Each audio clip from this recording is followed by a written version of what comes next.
be a fun interleague game if those buildings were still the Polo Grounds. That's where Willie Mays and the New York Giants used to play before they were carted off to San Francisco. It is time for the keys to the game, the Hyundai keys to the game, brought to you by Hyundai, where driving is believing. Tell us the keys to the game, Jim Cott. It's pretty obvious, Michael, that the Bonds effect. How is Mike Mussina going to pitch Barry Bonds? What situations is he going to come up in? Men on base, nobody on. That's going to have a big effect on the game, obviously. Pitchers being aggressive. Interleague play, you're facing lineups that haven't seen a lot of these pitchers. And the key thing is not to worry so much about their weaknesses, but to throw to your own strengths. And both these guys have good control. And then, as always, with very few complete games in the game today, it's going to come down to who has the best bullpen. The Yankees, we know about their closer.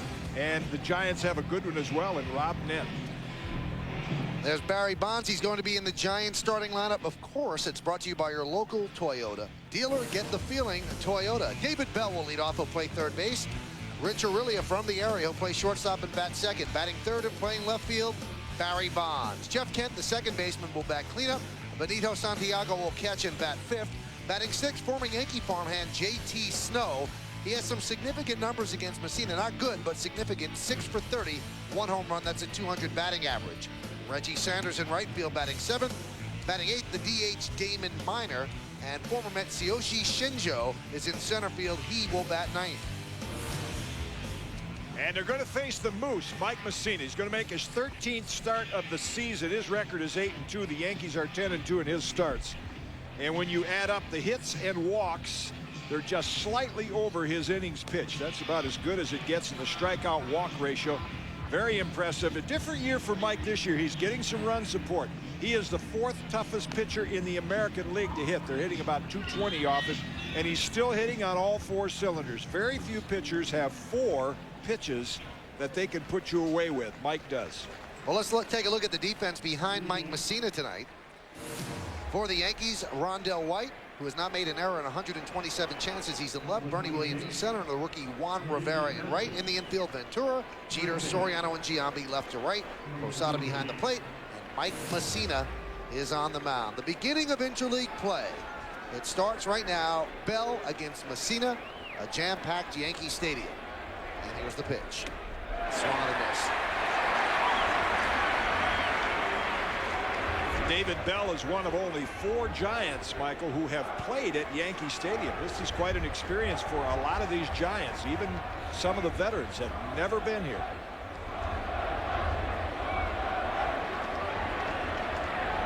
And the 0-1 to Bell. Outside. Bell last year with the Mariners. They thought they upgraded by getting Jeff Cirillo. So Bell's done a pretty good job for the Giants at 256, 8 homers and 32 ribbies. He's been hot of late over his last 4 games, 412. And the 1-1. Swung on a miss. You mentioned this has been a different season for Mussina because he's getting run support. Are you concerned at all because of the +4 ERA? Why is that? Oh, I think he's had a couple of games that he had got some runs in the Boston game, 14-5, where he gave up 5 runs. So that'll inflate that a little bit. He's pitching just as well as he ever has. The 1-2 just missed outside. Phil Cuzzy is the home plate umpire. Jerry Crawford at first, Joe West at second, Brian Gorman at third. See, that pitch just off the corner, and I think the umpires this year are doing a much better job of not giving that pitch that's so far outside that the hitters can't reach. And the 2-2. Check swing. Did he go? Yes, he did, said Jerry Crawford. So, David Bell down on strikes. Jerry Crawford at first base could be a very important man tonight with Mike Mussina pitching. You see hitters like David Bell. They have not seen, David has, but a lot of the hitters have not seen much of Mike Mussina, and they want to check their swing on that changeup and breaking ball. He could see a lot of action, Jerry Crawford. Here's Rich Aurelia. Born and bred in Brooklyn. And there's a strike. He's been excited about coming back here. You know, he just got off the disabled list. He had 4 bone chips removed from his elbow, and he just was reinstated. earlier this week.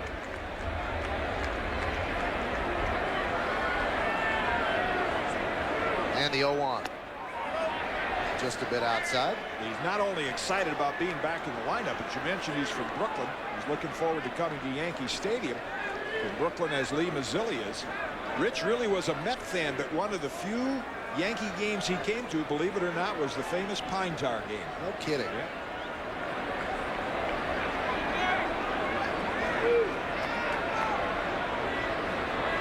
And the 1-1. Rounded off the foot of O'Reilly. And for fans out there that are saying, what Pine Tar game? Well, most Yankee fans know about that. But of course, that was the game where Greg Nettles and Billy Martin appealed to, I think Tim McClellan was behind the play. He's still umpiring here, that George Brett had the Pine Tar too far up the bat. Ruled his home run a non-home run, and they played it back later.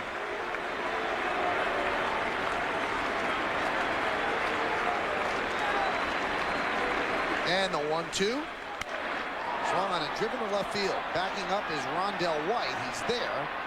And he'll make the play on the lip of the warning track for the second out of the inning. And now Barry Bonds will make his first appearance at Yankee Stadium. Barry Bonds.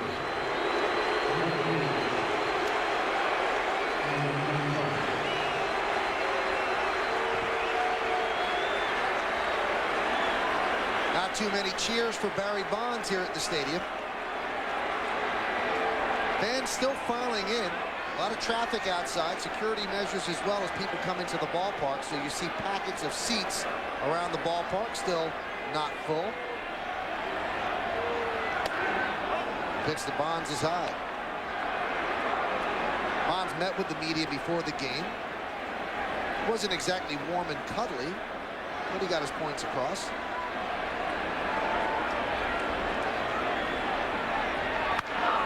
As a line drive to center field, a base hit as the Yankees run a deep shift.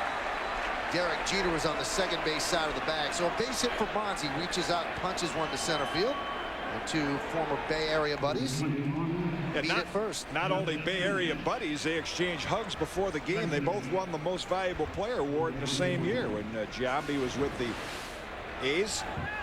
First time he's seen Messina, and he sees that changeup going down and away. He's got such quick hands that even from a flat-footed position, got enough on it to get it out into center field for a base hit.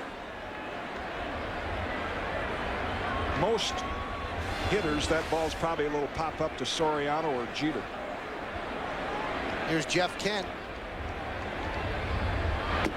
And the pitch to Kent is outside. That base hit by Bonds puts his average at .347. And he now leads the National League in batting, passing Todd Helton. Impressive thing, Michael, about Bonds is that he walks. For a power hitter, he walks much more than he strikes out. And he's an excellent base runner. He only has 2 stolen bases this year, but he's a base stealing threat. He's an outstanding left fielder. Kent swings and misses. I know, talking with Don Zimmer down in the field before the game, and our Sweeney Murdy talked with him as well. That, you know, Zim said everybody's attracted by the home runs, but this guy's a complete ball player, has been for years.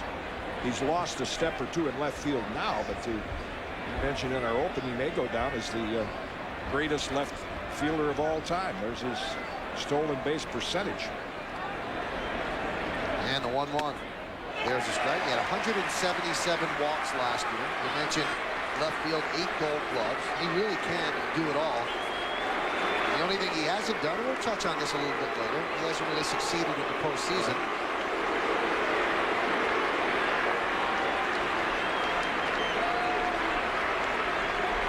The first game of the interleague slate for both of these teams.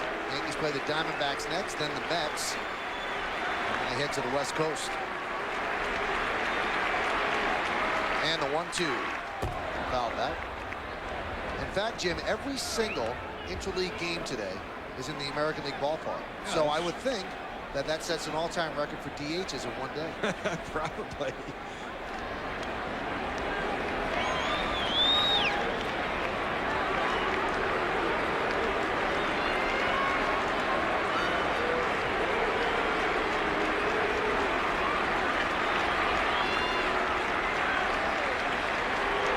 And the 1-2. Fouled away. this Giant team is more than just Barry Bonds as well. We're going to get to see this weekend series that this team plays very well in the field. Don't give up many unearned runs. They have outstanding starting pitching, a great closer. And they have power hitters besides Bonds, like Kent backing them up, and Rich Aurelia, who just flied out to left field. He hit 37 home runs last year as a shortstop.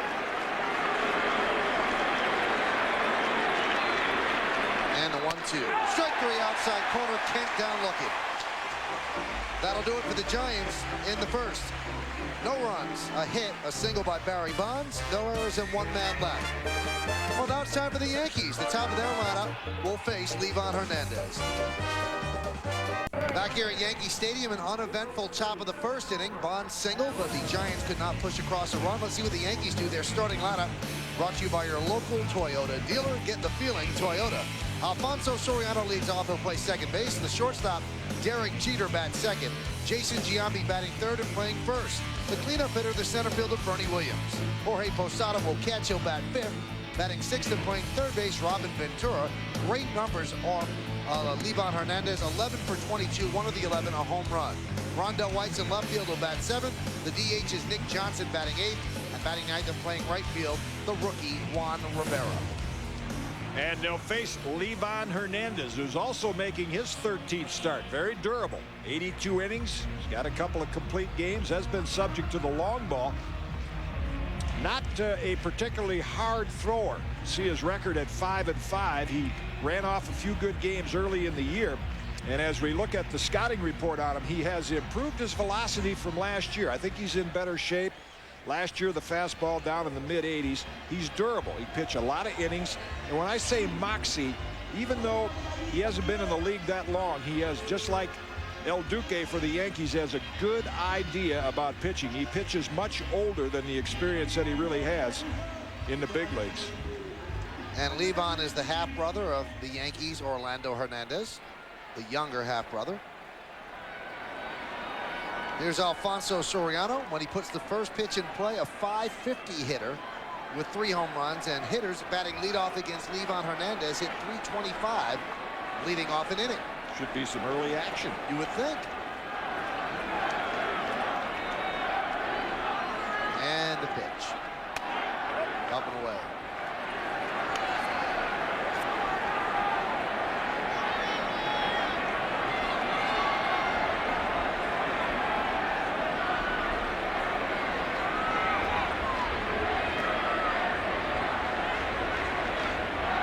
And the 1-0. It's slowly in front of the plate, but foul. The count 1-1. Only 3 pitchers have had 15 strikeouts in an LCS game. And all 3 of them are in this ballpark. Livan Hernandez did it in '97. Mike Messina did it in '97. And Roger Clemens did it in 2000. And Roger will pitch on Sunday. Hernandez very deliberate between pitches. Outside. like El Duque. Yes. Both the same way. Soriano riding a 9-game hitting streak, during which time he's hitting .318. And the 2-1. Fouled away.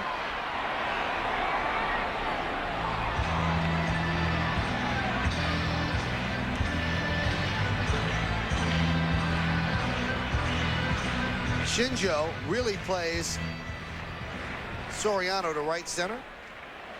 Dusty Baker and Joe Torre, two of the best managers in the game, going against each other in this weekend series. Both multi-manager of the year winners. And the 2-2. Way outside. Dusty's first look at Alfonso Soriano, and they'll be here for the weekend.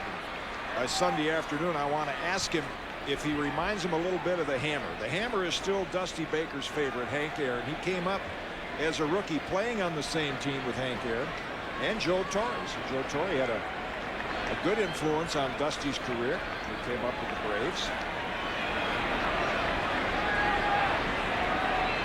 And not only an influence on Dusty's baseball career, but Dusty and Joe Torre have something else in common. They are both cancer survivors, and Joe was very helpful to Dusty when he went through his cancer surgery last year.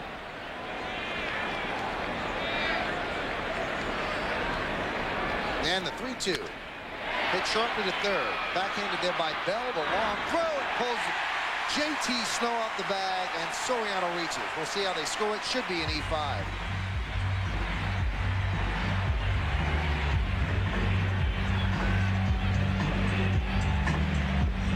Well, the ball was not hit particularly hard, and since Bell had to go to the backhand side, he might get a hit on this. That was a long throw to make, and I don't know. Let's see. With an accurate throw, it would have been close. And J.T. Snow, one of the better fielding first basemen in baseball, the only thing he can do is come off the bag. Notice instead of staying on the bag, he's going to come off the bag and make sure he keeps the throw, and it is scored an error.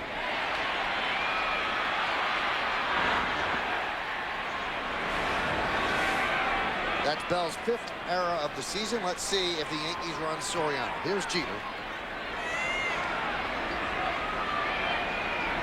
Quick throw to first. Soriano just got back. J.T. Snow came up through the Yankee system, and the Yankees actually traded him to the Angels for Jim Abbott. And there happened to be a first baseman on the Yankees, which allowed them to do that, a guy named Don Madden. Yeah, the quick feet of Livan Hernandez. I mentioned the moxie out there. I mean, this guy moves around well, fields his position well. If this were not American League game, many think that when he pitches, he should hit 8th and Shinjo 9th. Very, very close, as you see Alfonso just get the hand back in ahead of the tag. Snow didn't argue. From that replay, it looked like he might have been out. Swung on and foul tip. Jeter in a little bit of a slide. 4 for his last 20. He's under 300 now at 298. Yankees were supposed to play last night, but heavy rains hit New York, and that game was rained out. And you know what? It works out for them because it certainly helped their pitching rotation for this series. They would have had to decide between Mike Thurman and Sterling Hitchcock for Sunday. Now they get Roger Clemens, and Mike Messina pitches today. Andy Pettit is undergoing a rehab assignment tonight at Norwich, and if he comes out of that okay, there's a chance that he could pitch the middle of next week here at the stadium. I spoke to Andy's manager today, Louis Soho. Oh, yeah. And he said it's going to be weird to manage Andy Pettit, but he's been told by the organization 85 pitches, and so they will be watching closely to see how Pettit comes through that. Yankee pitching right now, you just don't know what's going on with Pettit and with El Duque. And there was actually a story in Newsday today that David Cone is ready to pitch for the Yankees. He's been throwing every day. Really? That's right. Never have enough pitching. Guess not. Line drive, base hit to right center field. Soriano will round second. He'll go to third. Shinjo fires it into second, gets away from everybody. Backing up is Bell. So a base hit for Jeter. First and third, nobody out. Giambi comes to the plate.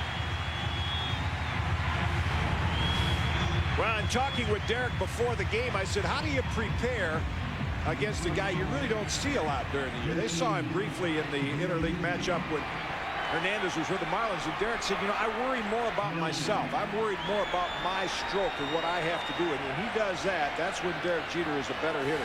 When he takes that outside pitch and hits it the other way. Livan, like his brother Orlando, has some troubles against left-handers. Lefties are hitting .302 against him. And here's a lefty stepping in, Jason Giambi. Jason 8 for his 19 on this homestand. He averaged up to .319 right now. Pitch is high. And Joe Torre very quietly slipped Jason Giambi into the 3-hole. All year long he's been hitting cleanup, and the reason he did that, he now has Bernie Williams hitting behind him, who is a little more difficult to double up. He was hitting right in here with Posada hitting 5th. Bernie tougher to double up than Posada. And so Joe Torre saying, okay, if you want to pitch around Giambi and face the next guy, it's not going to be a double play threat like Posada might be. Plus, you're going to have to face a former batting champion. Giambi has been great with runners in scoring position, hitting .350. And since getting the cortisone shots in his shoulders, Bernie has been Bernie. And this is the lineup the Yankees envisioned in spring training. 2-0. Grounded foul.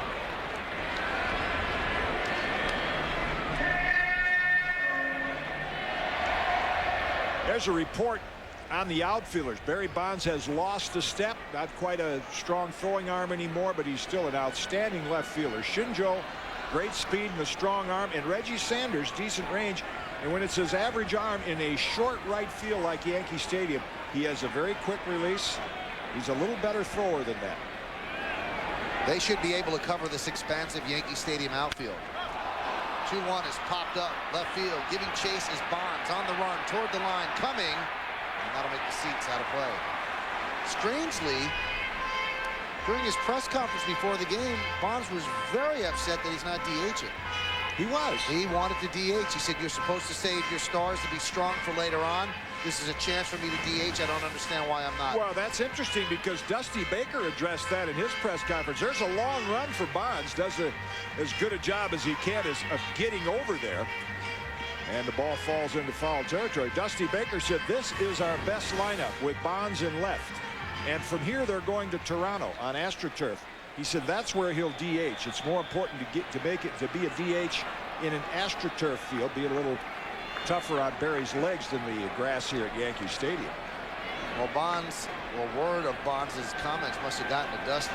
Because Bonds was not pleased. I think he said he was insulted by playing left field. Really? Uh-huh.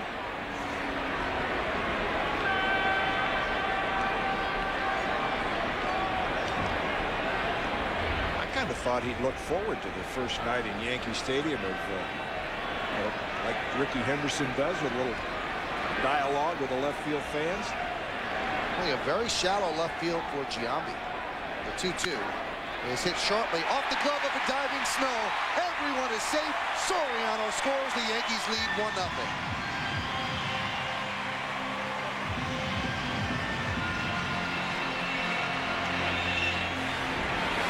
Well, this has scored a base hit. Nice effort by J.T. Snow.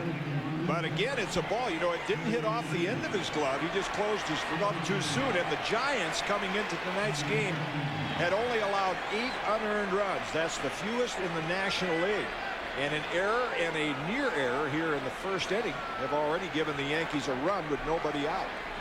I wonder, Jim, if he doesn't get that ball, if it hits Jeter. It looked like it was headed right for Jeter's feet.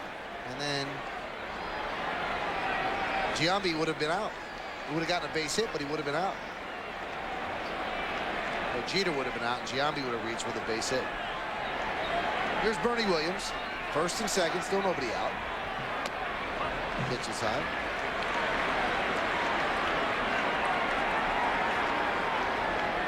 We spoke about Bonds wanting to DH last year. 6 starts at DH in the 9 games in American League cities. Yeah, and his average as a DH also plays in that. He hits about 200 when he DHs. He's a better player when he's in the field. Foul back. That's why it surprised me when you said he wanted DH, because, you know, he loves to hit. And his numbers as a DH have not been good. I think when you're not accustomed to it, being a DH doesn't make you feel like you're a part of the game, especially when you're as great a player in all phases of the game that Bonds is.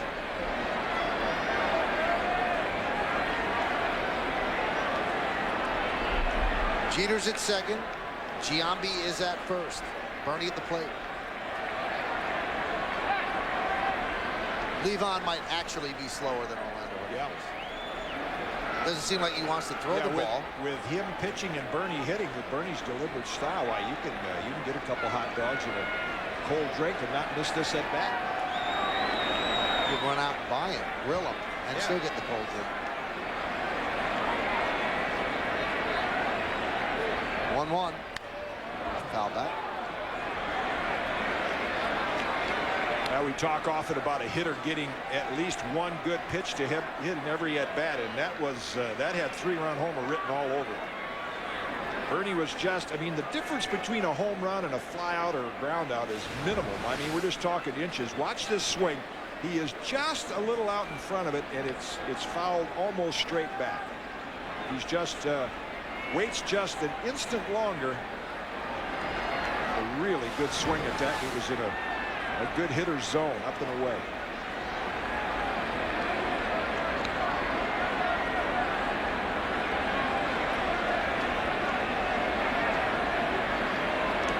One-two, way inside.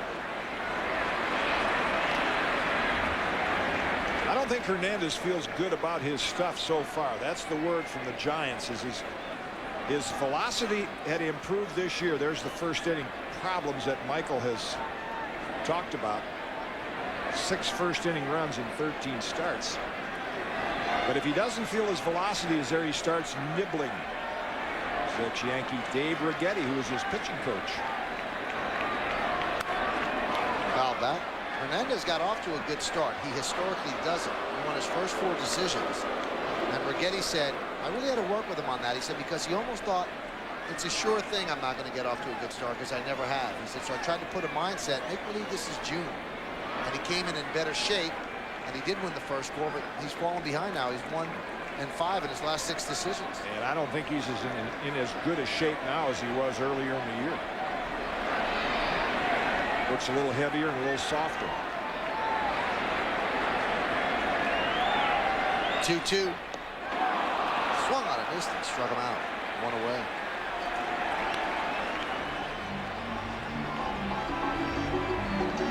Well, it's as important to pitch to and fro, north and south, as it is east and west. We're going to look at this pattern. Most of these pitches are hard. 1-2 count. That misses. And now watch him really slow this one up. Really took a lot off the curveball and got Bernie out in front and missed it. Wouldn't it be great if he pitched that quickly? Maybe we can edit it out. Yeah, would be fun. Here's Posada. So Bernie takes a seat, and the pitch to Posada is a strike. Hey, if you remember when you mentioned Hernandez, looks like he's a little doughy right now. When he first joined the Marlins, I said it. I said he looks a little doughy.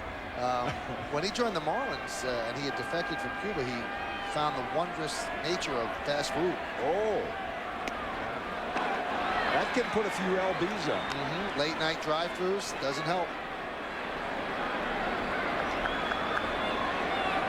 He seems very uncomfortable on the mound right now. Yeah, pitcher's body language tells you a lot about how they feel about their stuff, and he's searching for his. The 0-2, up and away.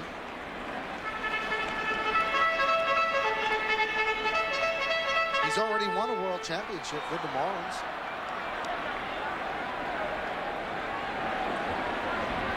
He was the MVP of the World Series and the LCS. Not many have done. I think about a handful of four players have done that. Darrell Porter did it in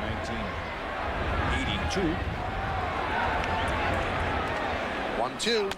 Strike 3 inside corner. Posada down looking. Posada is now 1 for his last 15, and with that 7 strikeouts. Good pattern there. He went outside with the breaking ball, and then there's that late movement. You see Santiago setting up right on the inside corner, and Hernandez hits it. Moved right back across the edge.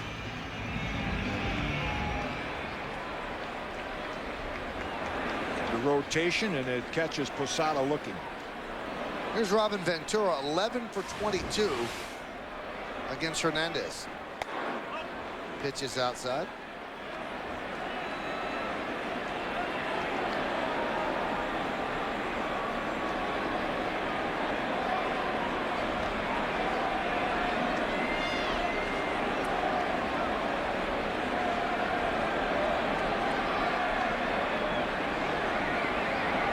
And the 1-0. There's a strike. Those other dual winners in League Championship Series and World Series were Willie Stargell and Oral Hershiser, as well as Darrell Porter and Livan Hernandez. The numbers you mentioned would cause me to believe Hernandez may treat Ventura like first base is open. Third base is the one that's open, but he may pitch carefully here to him and go at Rondell White, who's in the on-deck circle. Keeping the ball away in the count 2-1.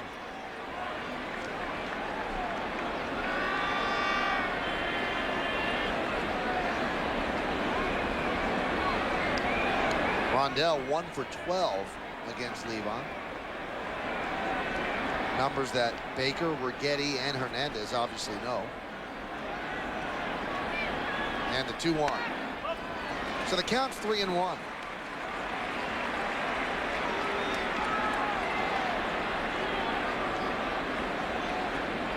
Righetti still looks like he could pitch. Yeah, he was amped up about coming back here.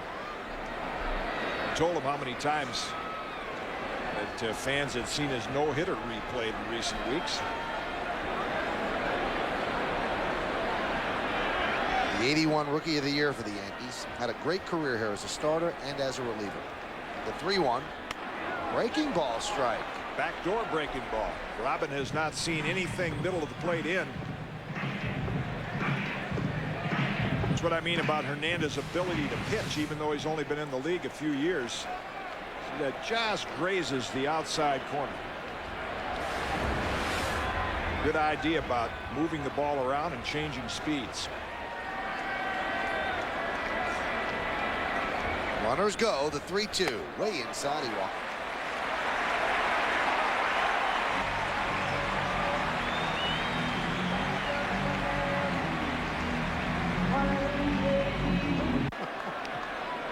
Here's Rondell White. Yankees lead 1-0. Bases loaded here in the bottom of the first. Pitch is outside. Rondell White, great numbers with the bases loaded. 2 grannies, hitting .323. Levon Hernandez has thrown 32 pitches this inning.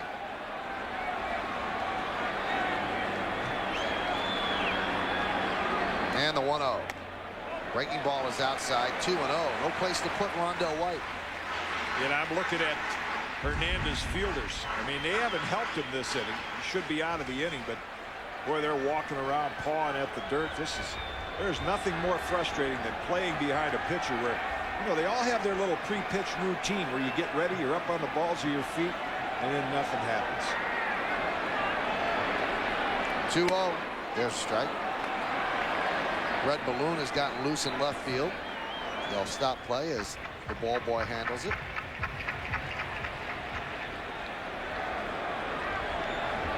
It's a pretty red balloon.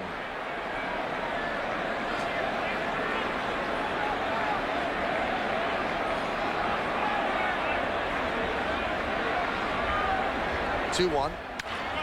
Driven out to right center field. Sanders is there, and he'll put it away for the final out of the inning. So the Yankees get 1 run, 2 hits, 1 error, and the bases are left loaded. The end of 1-0 Yanks. Still filing into Yankee Stadium. It's a sellout. All 3 games sellouts here at the stadium. Yankees and the Giants. We go to the second inning. Yankees lead 1-0. Benito Santiago will lead off against Mike Mussina. Santiago has had a renaissance here in San Francisco. His career had gone downward after great seasons with the Padres. There's a strike. And one of the few that has played here in Yankee Stadium, Benito, with a stopover in Toronto.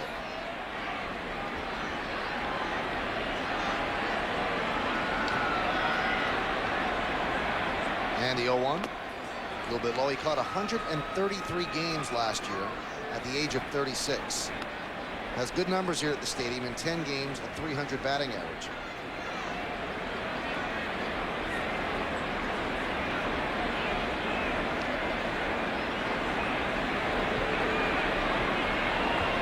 Yeah, why doesn't he write the whole lineup down in that, man? I don't get it. He'll catch up. It disturbs me. Here's the 1-1. Line drive right at Soriano. Boy, that reminds you of the last game these 2 teams ever played in 1962. Very timely, Michael. Yes, it sure was. Hitter in that game was on the other side of the dish. Why don't we take a look at it? It was game 7, bases loaded, 2 out. Ralph Terry and Willie McCovey hits a scorcher right at Bobby Richardson. And the Yankees win that World Series 4-3. Some great pitching in that series. 6 of the 7 games, complete game wins, 2 by Terry. It's the JT Snow. Is outside. There is that World Championship team, the '62 Yankees. You know, McCovey said he couldn't believe the ball was caught, not because it was hit so hard. That one is driven to right center field. Going back, Bernie Williams. He's there. And he'll put it away right on the lip of the warning track for the second out of the inning. McCovey said every National League team, the second baseman was playing me way over toward first base to pull. He said usually the shortstop was on the second base side. He said no one would have been there. Yeah. The Yankees didn't play him that way. Not many runs scored in that game. Check the batting averages.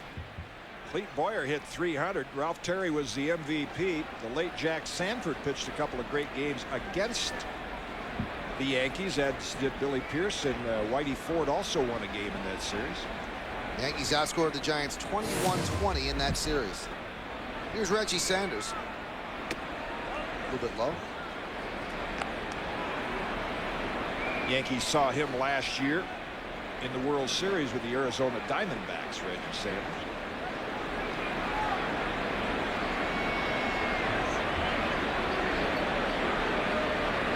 And the 1-0 pitch. Popped up foul.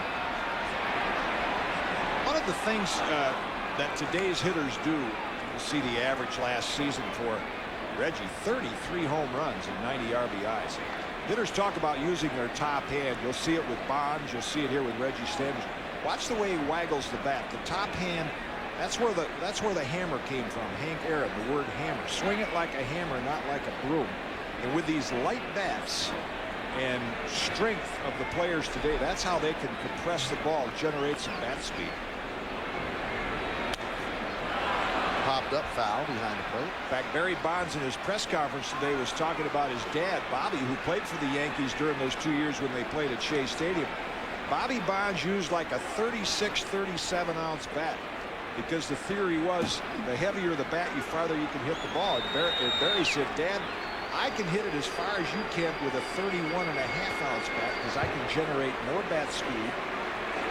You know, even when they don't hit it on the sweet spot, they shatter a lot of bats, but they get more distance out of it with a lighter bat. 1-2. A little bit low. Do you buy that? Yeah, I sure do. You're seeing the same thing in golf these days with the metal equipment. There's Bobby Bonds during his days as a Giant. He was a terrific threat as a leadoff hitter like Rickey Henderson. He had the power and the speed. He struck out more than Rickey.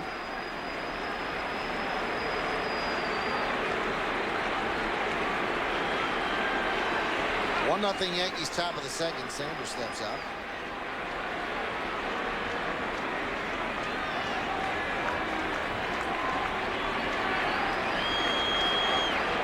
And the 2-2 popped up.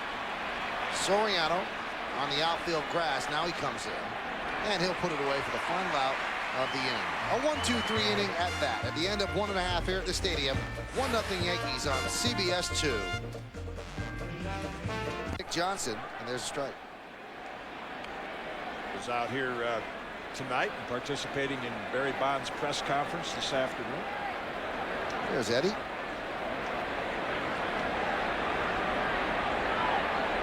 Loves the game and knows the game. Good friend of Phil Rizzuto's.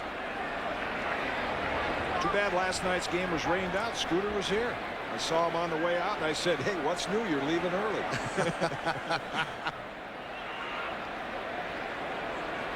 And the 1-1. Swung and missed.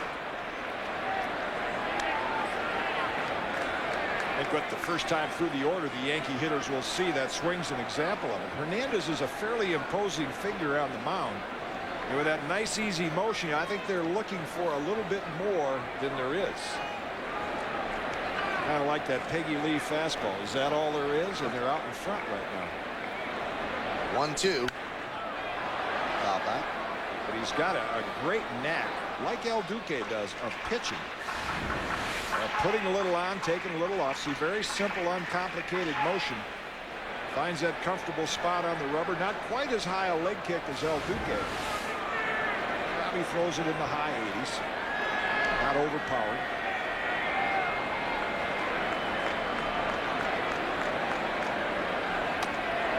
Well, the Yankees are making him work because their shortest at bat so far has been 4 pitches.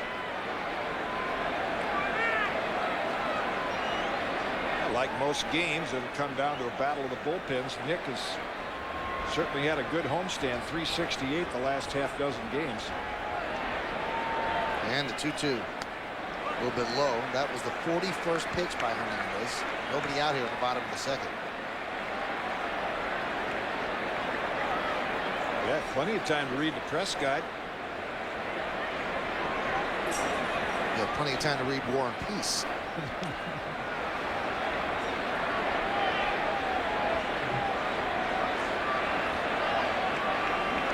And the 3-2. Strike 3 inside corner. Johnson down looking. Not in love with the call.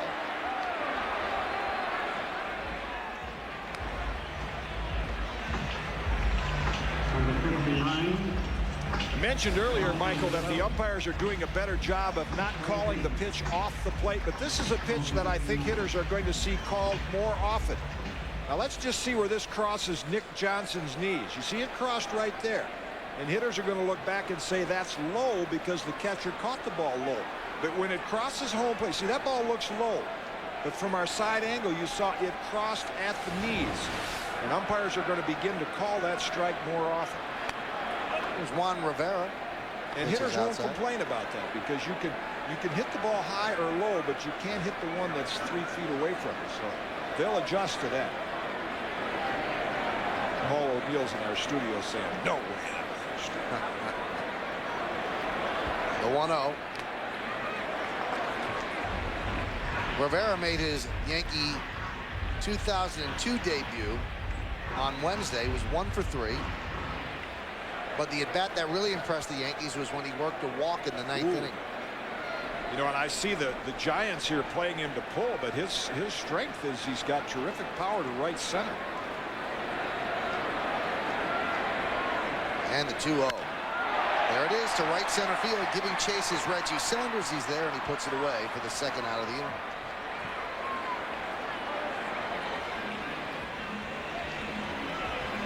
So 2 down, back to the top of the lineup, and Alfonso Soriano.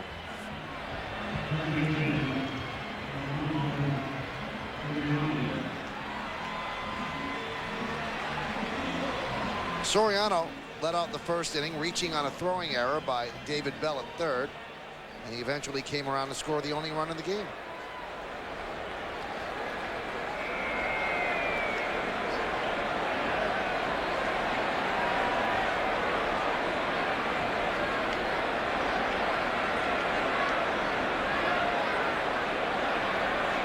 And the pitch.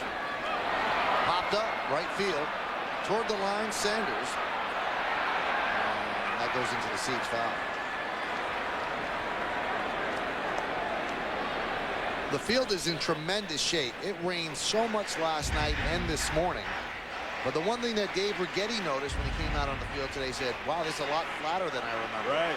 It used to be crowned tremendously when he pitched here. But the Yankees put in a completely new field over the winter, and it really has held up with a lot of rain. You know, it's paid for itself already in the games that probably would have been postponed earlier in the year. Once it stops raining, this thing drains so well, and it's much better for the fielders. You're not going to see outfielders slipping and sliding anymore.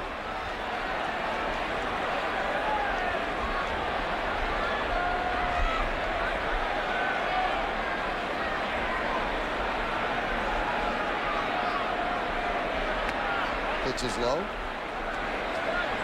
The crown used to be so pronounced that if we would shoot across at Dave Righetti right now, our camera on the first base side, you'd only see his head. But now it's completely flat.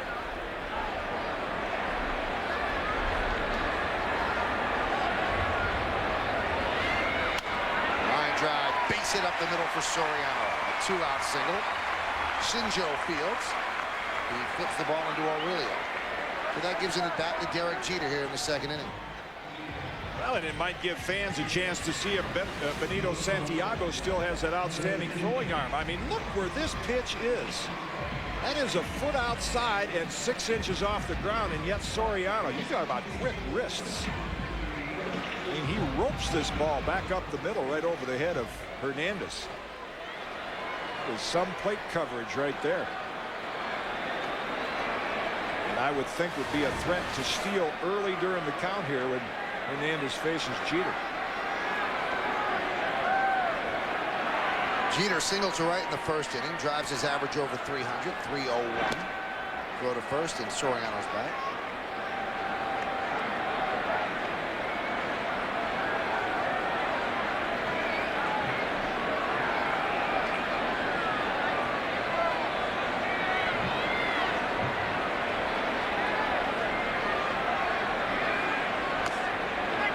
There's a strike.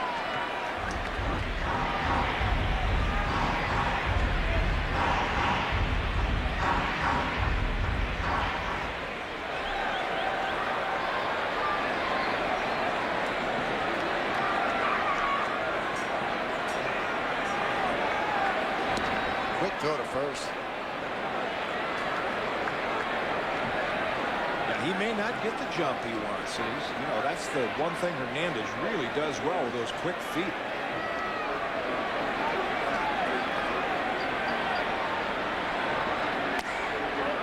Pitch is outside. You might have heard in the background. That base hit by Soriano extends his hitting streak to 10 straight. And that ties his career high.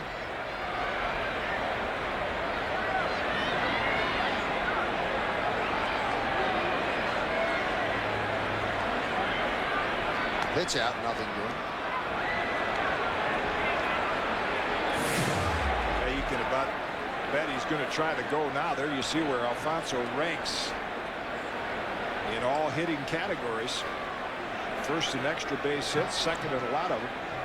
Top 10 in average.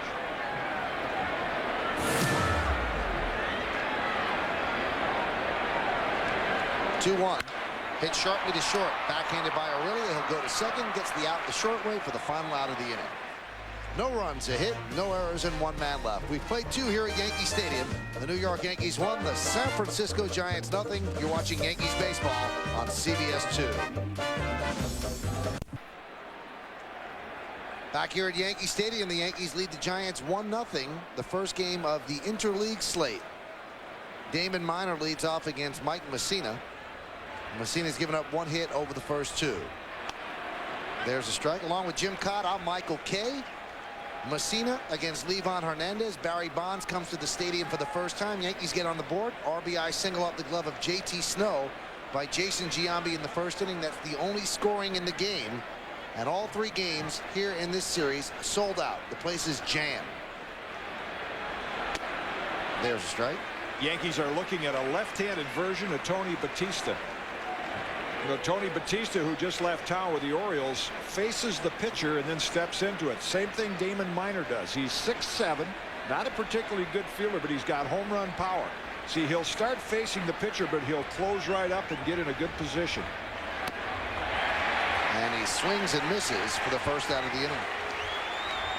We mentioned that one of the people returning to Yankee Stadium, Giant pitching coach Dave Righetti. And in 1983 on July 4th, he had probably his greatest moment as a Yankee.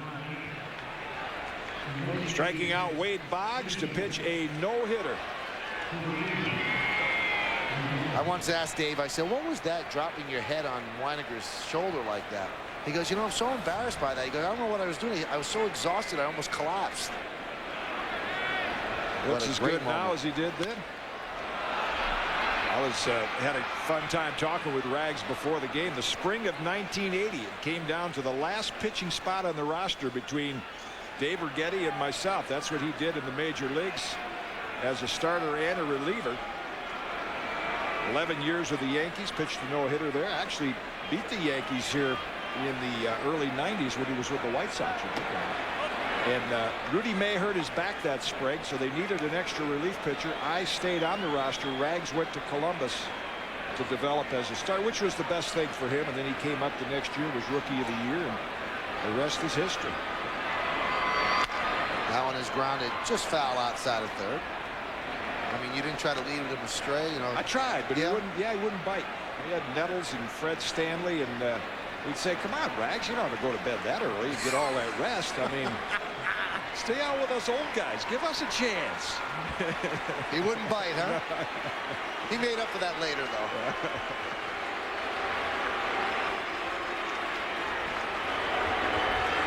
Here's the pitch to Shinjo. He foul tips to stay alive. Shinjo was traded to the Giants from the Mets during the offseason. Very upset because in Japan, when you get traded, it's considered a terrible failure. Really? And he had to be told it's not like that in the United States. But he holds a definite grudge against the Mets. He said, I will get them back for doing that. In a perfect world, he's probably a number 4 outfielder. He's a terrific outfielder. He hadn't shown he can hit in the big leagues yet.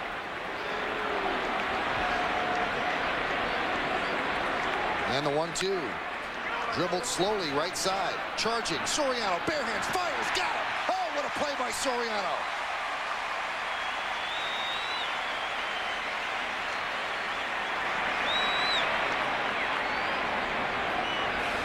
Boy, is that a confidence booster. And is he going to get a nice pat on the back from Willie Randolph? I mean, that is a difficult play to make. You got somebody that has some speed, and to catch it barehanded and make an accurate throw. You know, and Jason Giambi doesn't have as much time to pick up the ball as when we see Ventura do that from third. Just took a base hit away from Shinjo. Willie watching his pupil. Having his pupils watch his pupil. Pitch to Bell as a strike.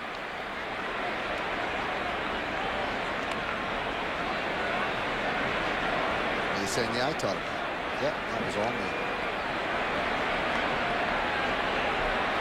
He has really worked with Soriano a lot.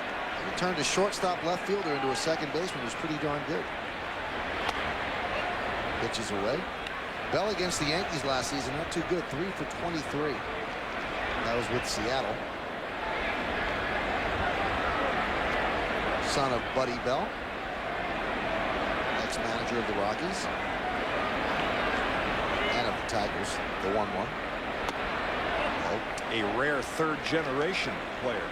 The Boones, Ray Boone, Bob Boone, now Brett Boone, who was David's teammate last year in Seattle. And David's grandfather, the late Gus Bell, terrific outfielder for years with the Reds and the Pirates, and then Buddy Bell is a great third baseman, his dad. 2-1. Popped up. Right side. Soriano. Wynn takes it, and he'll put it away for the final out of the inning. So Mike Mussina has retired 7 in a row. Coming up for the Yankees in the bottom of the third, Jeter, Giambi, and Bernie. Stay tuned. The site of the old Polo Grounds. Coogan's Bluff, now the Polo Ground houses. And that's where Willie Mays and all the great Giants, Mel Ott played, John McGraw managed, and it's right over the Harlem River from Yankee Stadium. Dusty Rhodes.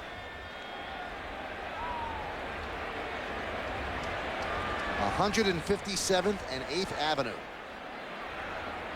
Here's Giambi, drove in the game's only run, singling off the glove of J.T. Snow at first. And the pitch is a strike. The joint is jumping. It looks great. Very few empty seats. Those that are empty, they just haven't shown up. They've been paid for. All the games sold out. Willie Mays is not here. His jersey is. Here's the 1-0. Way inside. Giambi, 6 home runs in 92 career at-bats against the Giants. And the Giants and the A's, for those from the East Coast, it's kind of like the Yankees and the Mets. Yeah, they'll play 6 games this year against each other.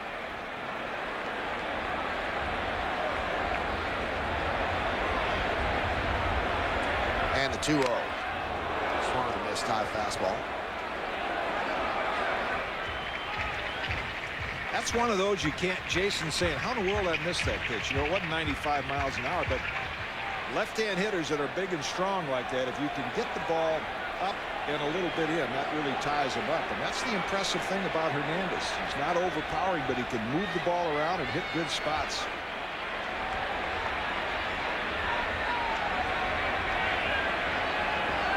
And the 1-2 pitch. Grounded foul.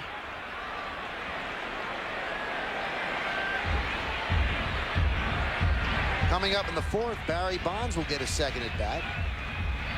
He singled in the first, the only blemish against Mike Mussina. Barry just chilling out left.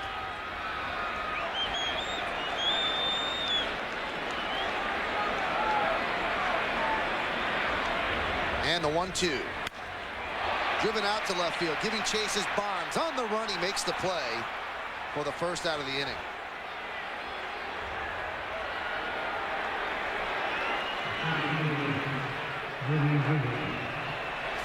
Let's check out the way Hernandez and Santiago went at Giambi. Strike. Breaking ball down and in. There's that high fastball they snuck by him, and then they come back with an inside breaking ball. Didn't get that out as far as he wanted to, but Bonds with a good jump tracks it down.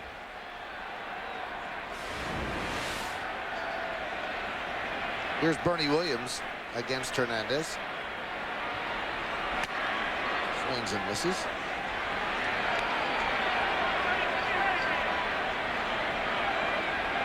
As you can see, Bernie struck out in the first inning.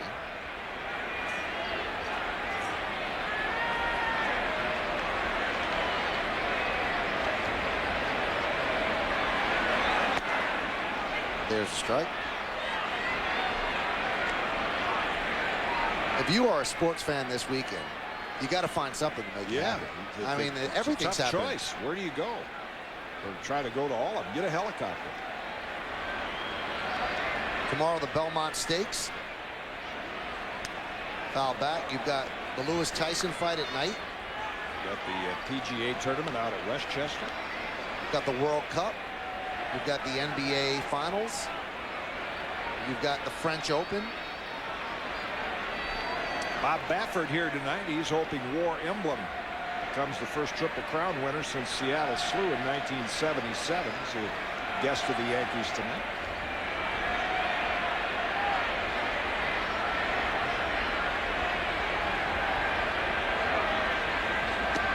Pitch is outside. You've got all the interleague play. You've got the Stanley Cup Finals. It's great. If you're a sports fan, it is great.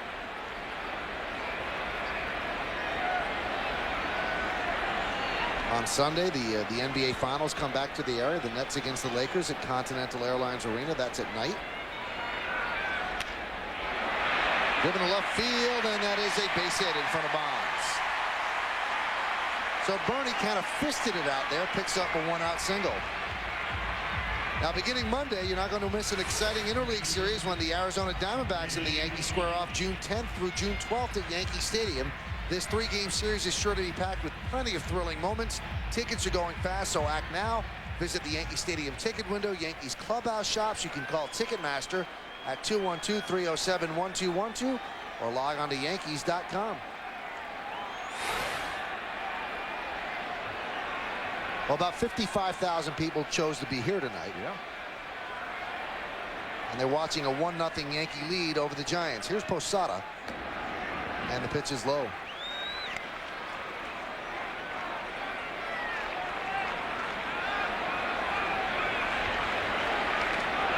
Posada is 3 for his last 18, 9 for his last 54 as his average is dipped to 276.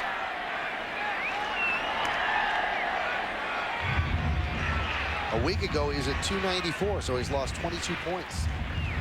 Right, and that's what Joe Torre had mentioned about the lineup change. He said catching is a demanding position. He's going to wear down. His average is going to go down more than an infielder and outfielder because of that.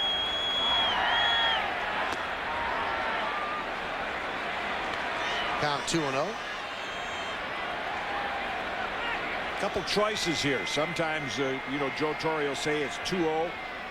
Pick a pitch in your zone and drive it, or he could say Hernandez is going to throw a strike. Got to try to stay out of the double play. Good time to start the runner. When a hitter's in a slump, sometimes that makes you concentrate a little bit better on just making contact. 2-0 is up and in. Do you green light him now because you want to get him a pitch he can drive? On deck, Robin Ventura, who has great numbers, as we mentioned earlier, against Hernandez.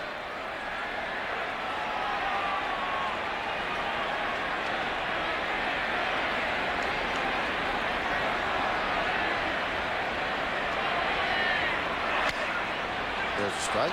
Didn't throw one right over the plate.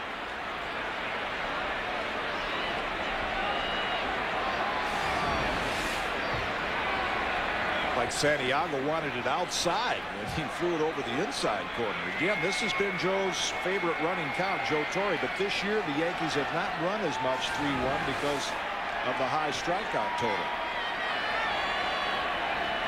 3-1. Foul tipped in front of the plate. 3-2. Well, he didn't send him on 3-1, which is a good pitch to go on. Does he send him on 3-2? Yeah, I think 3-2 he might, but you know, last few years, you could just about count on the fact the runner's going. But this year, you know, a little bit hamstrung with this team. They're a different ball club. I mean, Paul O'Neill, Scott Brocious, Tino Martinez, Chuck Knobloch, they made more contact than Giambi and Rondell White in the platoon situation in right field. So you just don't want to run yourself out of innings, so he hasn't sent the runners as often.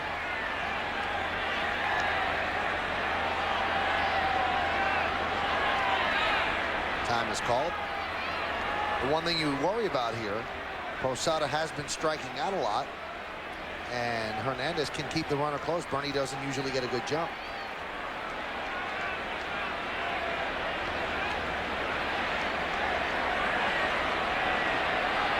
Bernie inches off. Doesn't have a huge lead. He goes. The 3-2 is outside. So Posada walks.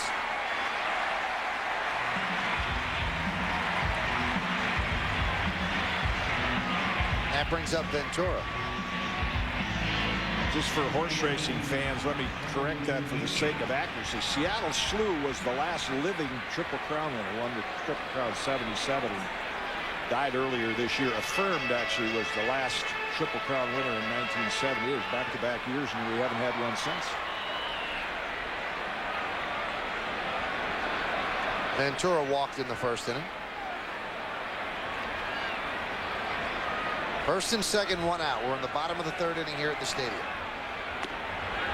There's a strike. You know, we mentioned that the Diamondbacks were coming to town on Monday. The Diamondbacks already helping the Yankees out. They jumped out to a 4-1 lead over the Red Sox in the fourth inning. Luis Gonzalez with this 12th home run. Schilling will pitch against the Red Sox. Johnson won't. Johnson will pitch against the Yankees. Schilling won't. Randy Johnson scheduled to pitch here Monday night.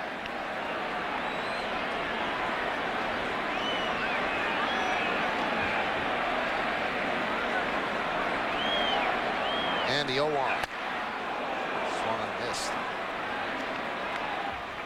We were talking during Reggie Sanders at bat, you know, and you see Soriano, how they waggle the bat like a hammer. See, Robin Ventura is just the opposite. When Robin waggles the bat, you'll see him do it around the knees, which is why he likes the ball low. And if they can pitch him up here, that's the toughest pitch. See, when he gets ready, he's swinging that bat down around the knees. That's where he likes it, right there, low and in. And the 0-2 outside. You know, Rick Down tells me, though, that if you have a smooth swing right through the zone, the head of the bat is in the hitting zone more. He said if you come straight down like that, the point of contact is instantaneous. You have to have perfect timing. Well, you do keep the barrel of the bat through the hitting zone longer by doing that, but you're doing that by swinging down also. It's not like you chop straight down toward the plate. Swings and misses. Oh, I got you. So you're not coming straight down, but you're swinging downward. There are a few hitters. Will Clark was an uppercutter. Just a slight uppercut. And there again is what Hernandez did to Bernie Williams earlier. There's a rather long swing through the zone, but Hernandez taking a lot off. That's a pitch that is sorely missing in the game today, is the slow curve. I tell you, if a pitcher comes up, we saw it the other night with Sidney Ponson, who had great stuff for about 7 innings, but if you come up with a slow curve, that is a great weapon against a power hitting lineup like the Yankees. See the ratio of pitches there, 42 strikes, 72 pitches overall, and the pitch to Rondell White is outside. White fly to right field with the bases loaded and 2 outs in the first inning. Yankees had a chance to really put some distance between themselves and the Giants, but White flied out. First and second, 2 outs here in the bottom of the third inning. 1-0 Yankees. Check swing. They check with the first base umpire, and Jerry Crawford says no, so the count 2-0. If this was a time of possession game, the Giants would be way out in front. Hernandez has had the ball. Let's see, it's 8:20. We played about an hour and 10 minutes, and Hernandez has had the ball, it seems like, for an hour, and Mussina's had it about 10 minutes.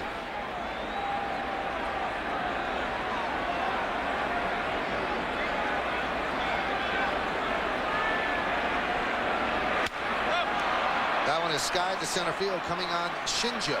He's there, and he'll put it away for the final out of the inning. No runs a hit, no errors, and 2 men left. Do not go to the kitchen. This is not the time to go to the kitchen. Barry Bonds is up next inning. He'll be the second batter in the lineup. So why would you go anywhere? Bonds against Mussina, 1-0 Yanks. That means it's time for the Aflac trivia question. The question is, who are the only 2 players who have played for the Yankees? The Mets, the Giants, and the Dodgers. I know this one. How about you, Jim? I don't know. We'll tell you the answer in the bottom of the 4th. Don't stress. Okay. We'll have the Aflac trivia answer in the bottom of the inning. Here's Rich Aurelia against Mike Mussina. There's a strike. This has got to be the favorite spot in anybody's lineup, is to hit ahead of Barry Bonds. You're looking at that bat that's called a Sam bat. A gentleman named Sam Holman up in Canada makes those bats. It is maple. Years ago, everybody used ash. Bonds was talking about his bat. He said, you know, most of the hitters today use maple because it doesn't chip like ash. We've seen bats just shatter in half, but that bat is so hard. I mean, it is hard as granite, and it's only 31.5 ounces.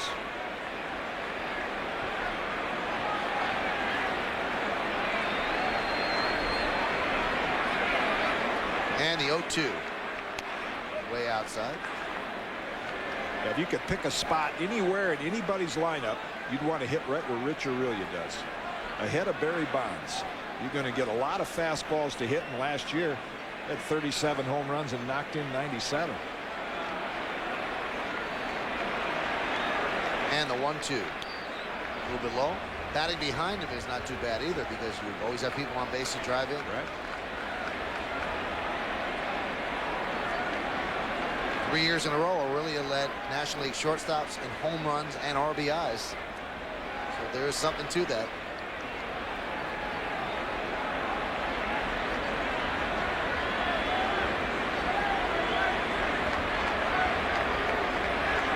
And the 2-2. Swung and a miss. He struck him out. High fastball by Mussina. Here's Bonds again.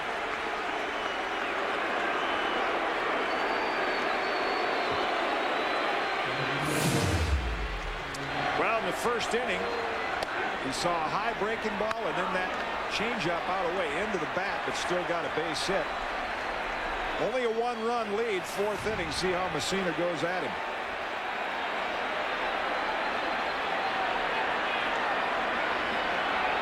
Bonds hitting .347.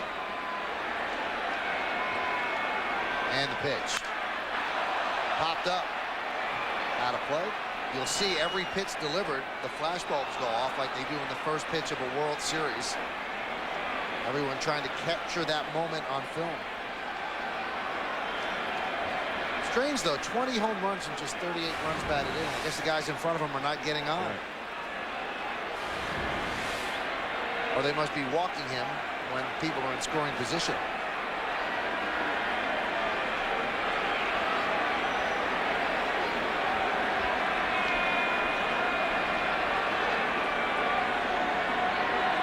And the 0-1.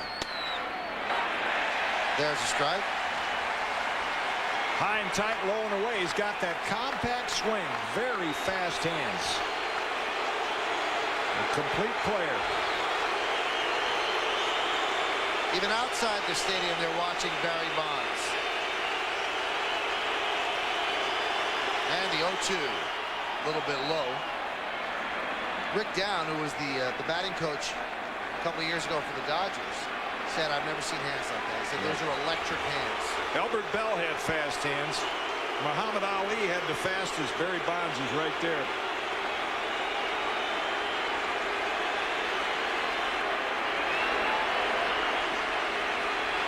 Shift is on. 3 infielders on the right side. The 1-2 is way outside. Downs said the only way you could really pitch to him effectively, he said, you have to outguess him. He said, so you got a 50% chance. He said, if he knows where the ball's going to be, he's going to crush it. He said, if he's looking inside, you throw inside, no matter how good the pitch is, he'll hit it. He said, so you've got to guess ahead of him.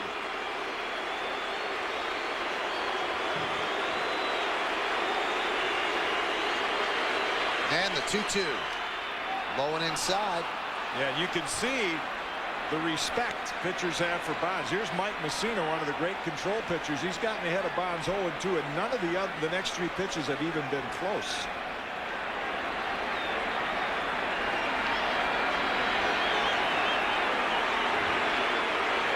Bonds a .559 on base percentage. And the 3-2. Swung and a miss. He struck him out.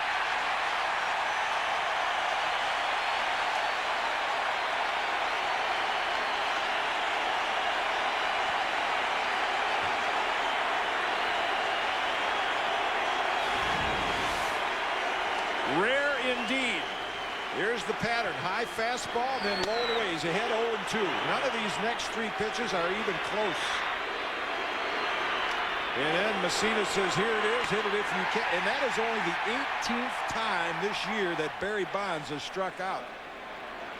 And a lot of people captured it on film. Christmas time in the Bronx, and that's a present for Yankee fans. Here's Jeff Kent. And there's a strike. 18 strikeouts, 68 walks. I mean, when you look at most of your power hitters, they're going to have more strikeouts than walks by a fair margin. So that ratio for Bonds is just a great insight into what a great player he is. Check swing, but he goes around the count 0-2. Well, except for Bonds' single up the middle, Mike Mussina has been perfect tonight. He's retired 9 in a row after that single. Well, I have a feeling if this continues, the Giants' comment after the game might be, we saw a little more powerful version of Greg Maddux. Because Mike has that kind of control. He's got a variety of pitches, and he's a little more of a power pitcher than Maddux. And the 0-2. Swung and a miss. He struck him out. 10 in a row for Mussina. He strikes out the side. We played 3.5 here at Yankee Stadium. The New York Yankees won, the San Francisco Giants nothing, and you're watching New York Yankees baseball on CBS 2.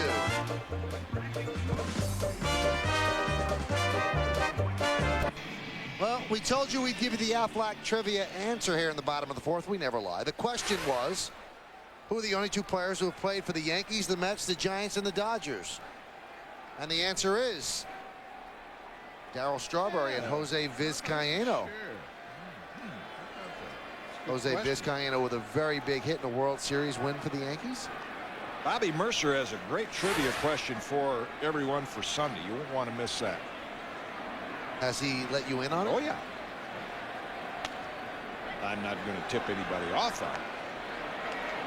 Tell me later. Maybe.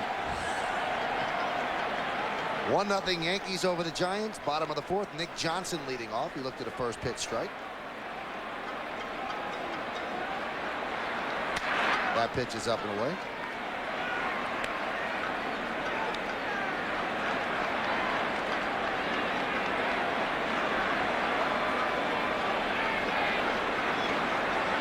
Stadium waiting for a reason to get loud. That's not it. And you said the stadium. There's only one stadium. Yes. And it's Yankee Stadium.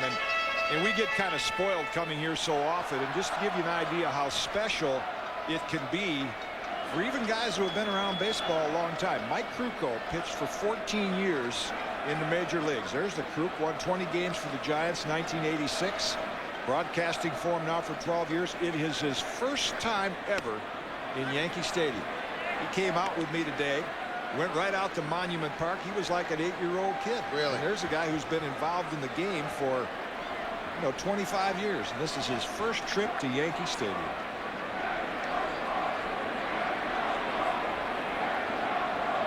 It looks great. And the 2-2. Strike three inside corner. Johnson down looking. He's 0 for 2. Same deal each time.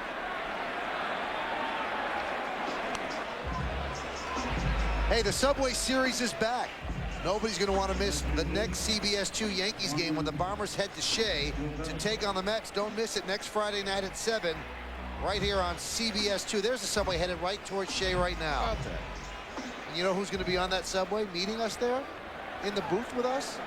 David Cone. David Cone. Well, I thought he was warming up in Florida to pitch for the Yankees. Whichever comes first. What a country. You got your choice.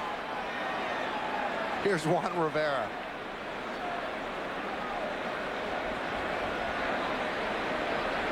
Pitch is low. I wonder if any pitcher has ever started a game in the booth, signal, and then goes in and pitches.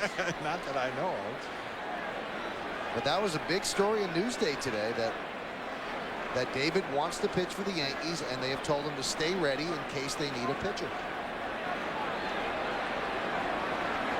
He's been throwing since spring training. The 1-0. There's a strike. Juan Rivera, fans have not seen a lot of Juan, just called up recently, and he's a hybrid of Derek Jeter and Juan Gonzalez, the great slugger with the Rangers, in the way he holds his bat.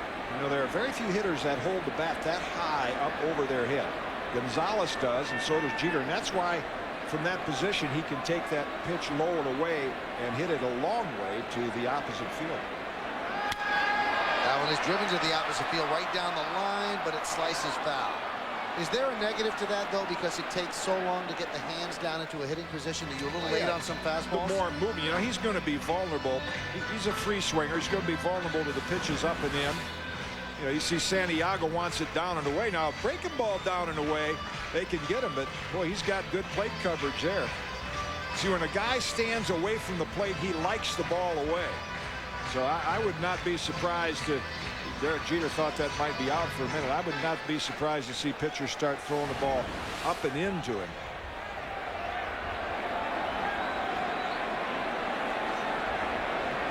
Well, Juan hasn't been here long enough to have his helmet that dirty. I mean, that's usually a guy who's been here 4 or 5 months. He's been here 2 games now. Pine tar all over the helmet. Waggling the bat calls time.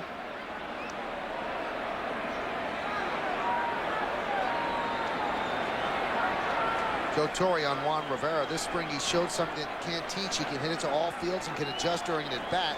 Those things caught my eye. He'll be our regular right fielder for now. Swings and misses, goes down on strikes, the high fastball.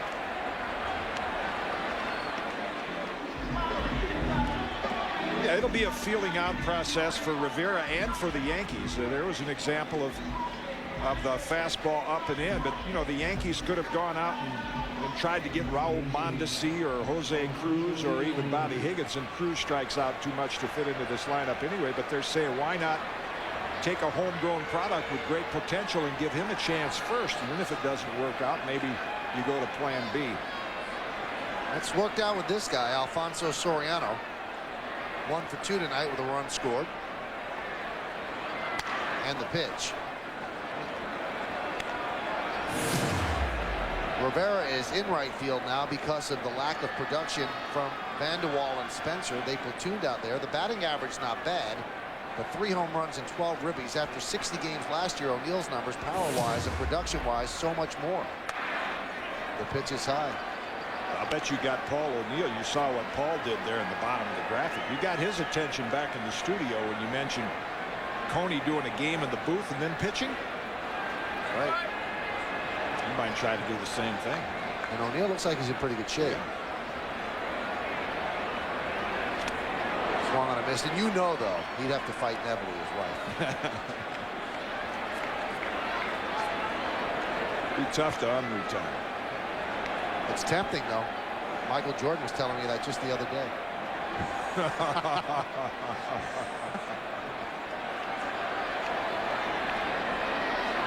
The 2-1. There's a strike.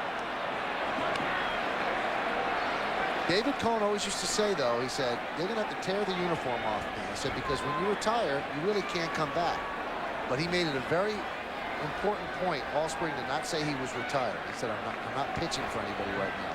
So he didn't want to announce any kind of retirement because in the back of his mind, he wanted to come and pitch for a team in July or August. 2-2. Foul back. Well, if you know, in all seriousness, if he wants to do that, he's Yeah, he's got the same waggle as Bonds and Alfonso. He's learned, and he can switch hit. Yeah, got the move. No, you're wise if you're David Cone, and you don't want to is to keep throwing, because once you're inactive for like 6 months, that's when it's really tough to come back. So he's continuing to work out. That's a good sign. So we should bring the glove to the booth. He might want to throw between innings next Friday.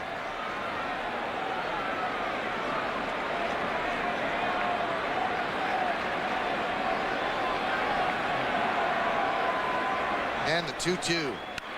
Foul back. See, that's the kind of progress Soriano has made. Joe Torre was impressed by Juan Rivera's at bat the other night when he fell behind 0-2 and then drew a walk. Last year, Alfonso probably would have struck out on that pitch. But now he's got more discipline, more confidence. He waits back, and he'll foul off good pitchers' pitches, and then if they make a mistake, boom. 2 outs in the bottom of the 4th inning. Hernandez has thrown 90 pitches. Here's 91. In the dirt, the count is full. The average is 105 pitches a game, so he's not long for this game.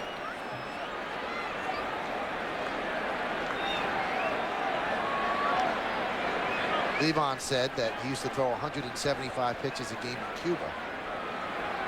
But there are relief pitchers here. Yeah, I don't think they let him pitch that many. Just to put that in perspective, fans, a normal 9-inning game that a pitcher pitches well, he would throw about 13 pitches an inning. So that's, what is that, 100 112 or, somewhere between 105 and 120 is a good number of pitches for 9 innings. So the fact that Hernandez already has, close to 104, and that gives you an idea how many pitches he's really thrown tonight. And the 3-2. Breaking ball, strike 3. What a beautiful pitch. It froze Soriano. And Hernandez does what Messina did. He struck out the side. Righetti liked what he saw, that's for sure. We played 4 at the stadium. 1-zip Yankees. Mike Messina has been great. He's allowed 1 hit, a first-inning single to Barry Bonds. After that, well, he's been perfect. He's retired 10 in a row. Benito Santiago, the catcher and the number 5 batter in the Giant lineup, will lead off here in the top of the 5th. And Messina deals. Swung and a miss. He's got an exceptional fastball tonight. I think all 3 strikeouts in the 4th inning were on fastballs. And again, you're seeing what an advantage a pitcher has the first time the lineup sees him. If you're aggressive and throw strikes, you've got a big advantage the first time you see a lineup. And the 0-1. Count levels.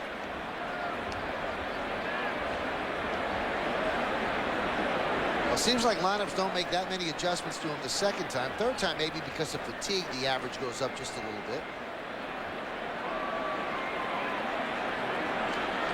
He is a thinking man's pitcher out there.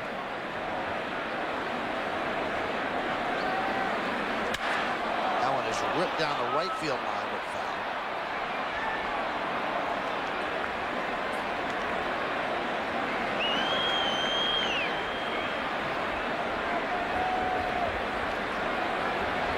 Early count hitter, and the bottom bullet, of course, is as his catching ability. He's been known as one of those catchers with a quick release that can throw runners out from his knees. Told you, Levon Hernandez with a high pitch count. Mike Messina has thrown just 56 pitches.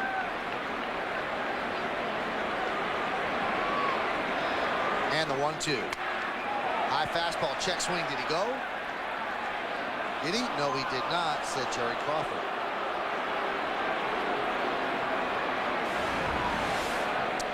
Santiago did a pretty good job of selling that. I know a lot of umpires would have rung him up, but I think by holding up and running backwards, that actually helped influence the call.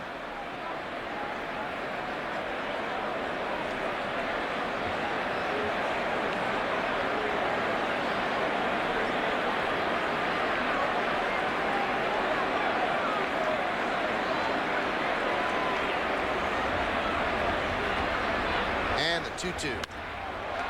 driven out to right field. Juan Rivera is there. Now coming in. One down.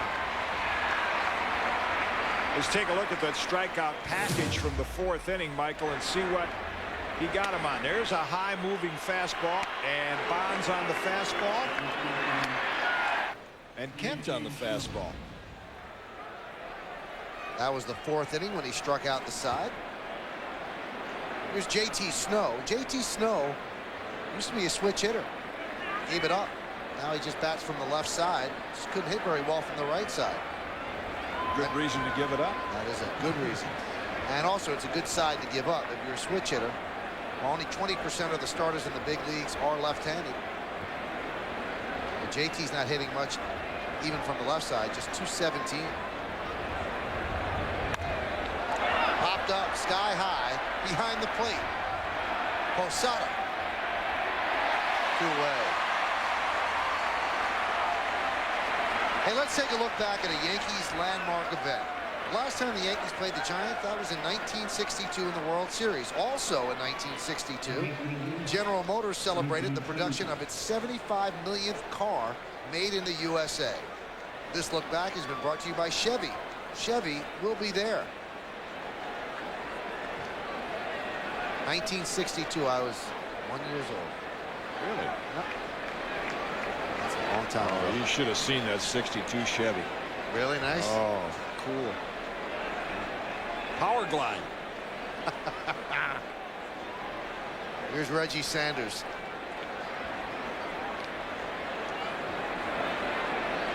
I didn't have an automobile. I had a mobile.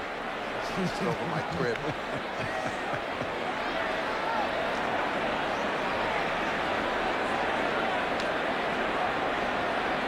Two down, top of the 5th inning. Yankees 1 and the San Francisco Giants nothing. The beginning of interleague play here in the 2002 season.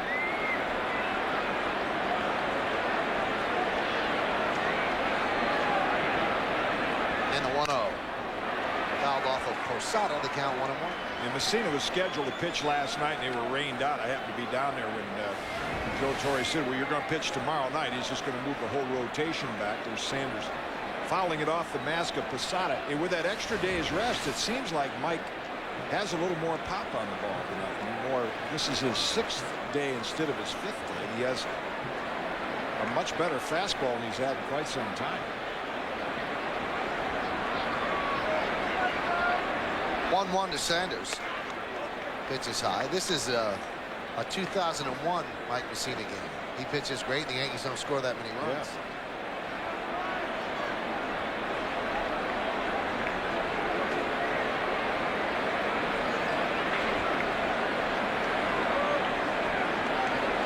One 4-0 Yankees, 0-1-1 for the Giants, and the 2-1. Fastball is inside. 3-1.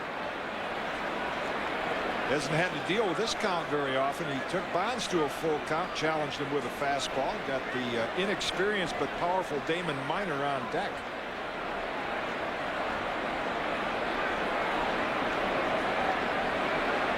And the 3-1 pitch. He walked him. That is the first base runner since 2 outs in the 1st inning when Bonds singled to center field. That brings up Damon Minor.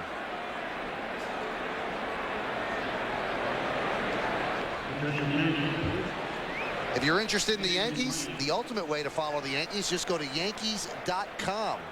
Go to Yankees.com for Total Ticket. It's the ultimate way to follow the Yankees, giving you insider access to audio, video, and game notes exclusively at Yankees.com. Sanders is back. He'd be a base stealing threat.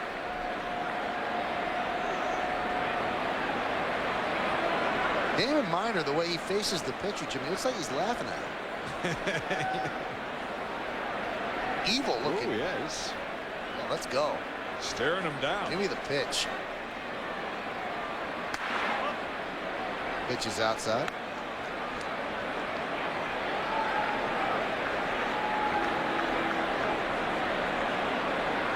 Minor 9 for his last 35.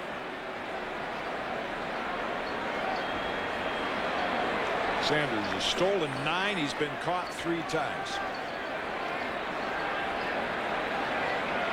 does look like a happy hitter.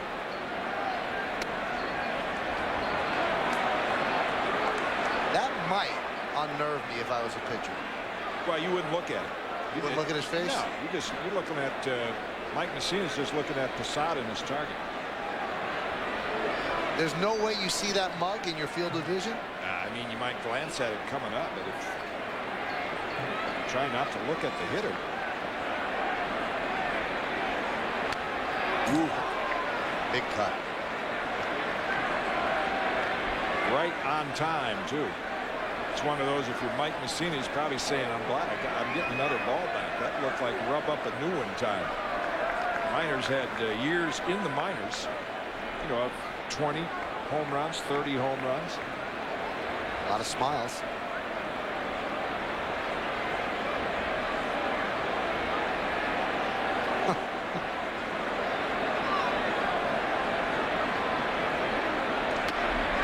Breaking ball strike.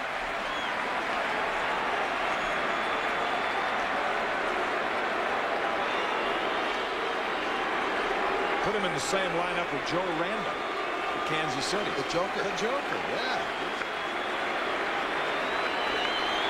Imagine if he wasn't hitting 237, if he was hitting 337. He'd be doubled over. Hey, he's a big leaguer, right? Smile too.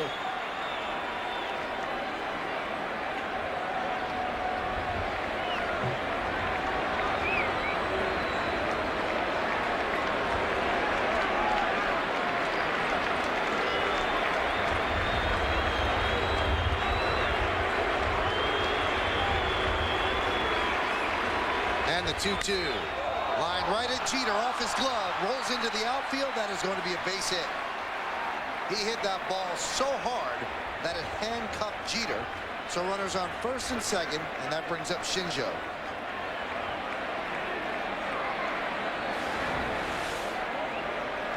Pitch out away, and it looked like because it was hit right back at Mussina that Derek was blinded by it, but for just an instant didn't quite get the jump on it because of the fact that I think Mussina blocked out the line drive and then still got letter out. The ball was hit hard.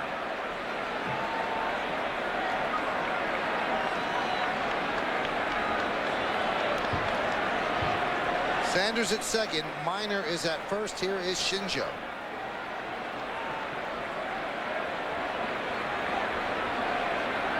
Grounded to second. That was in the third. That one is grounded left side. Diving stop by Jeter. He saves a run. Shinjo safe. The bases are loaded, but if that gets through, Sanders scores and the game is tied. So good play by Jeter.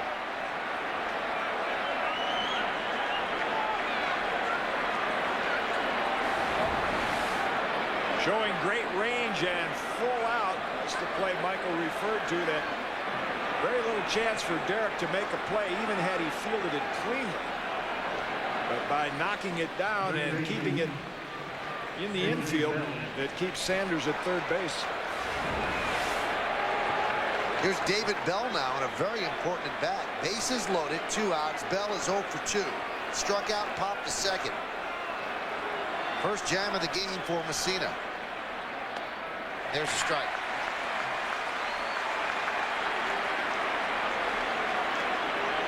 He's never had a grand slam. 19 for 64 though with the bases jammed. That's 297.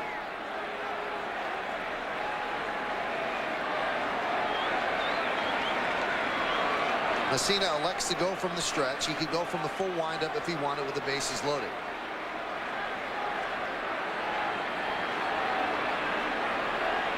And the 0-1. Fastball is high, 1-1.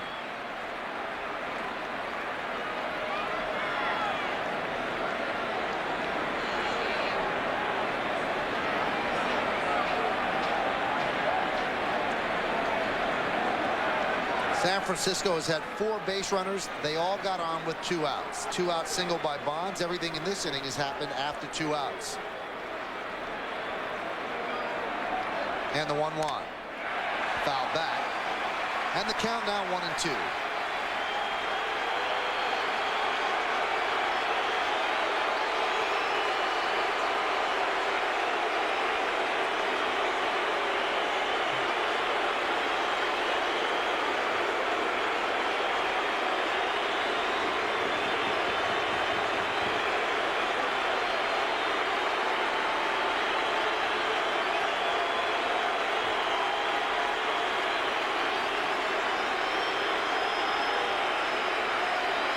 And the 1-2.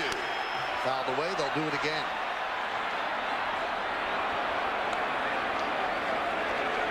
Reggie Sanders on third.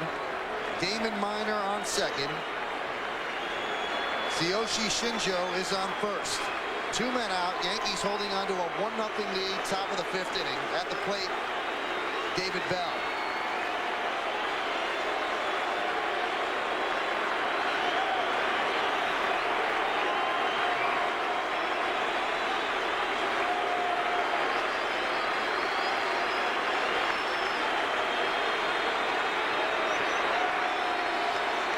And the 1-2. It gets away from Posada. Here comes Sanders. Here's the play at the plate. He's out! A great tag by Messina and a heads-up play by Posada.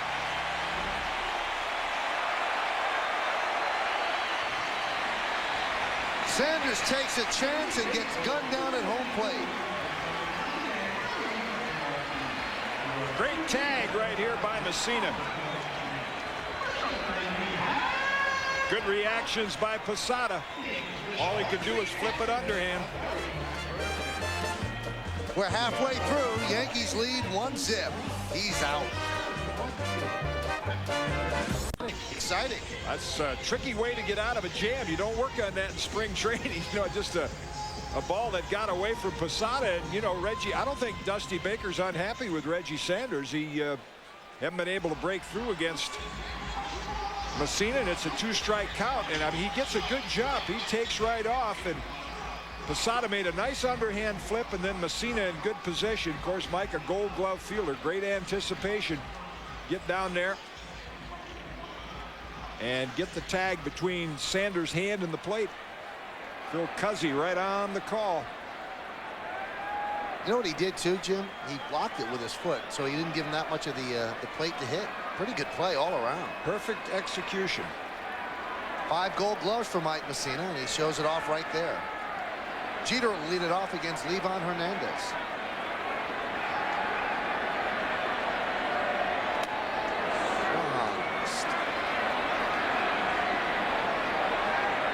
Along with Jim Cott, I'm Michael Kay. Bottom of the 5th inning. Yankees lead the Giants 1-0. The only run in the 1st inning. Giambi singles up the glove of J.T. Snow, driving home Alfonso Soriano, and since then it's been a pitcher's duel. Hernandez against Messina. It's blown away. This is the first game of a 3-game interleague set between these two squads. The first time these two teams have met since 1962. That was a World Series game. Game 7 at Candlestick Park. 1-1. There's a strike.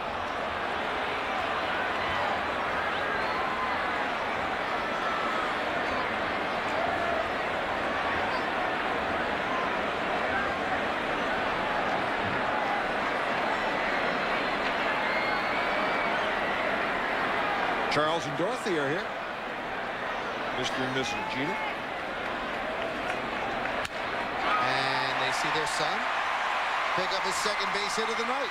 Jeter makes a big turn, but Shinjo fires the ball in. So a leadoff single here in the bottom of the 5th inning.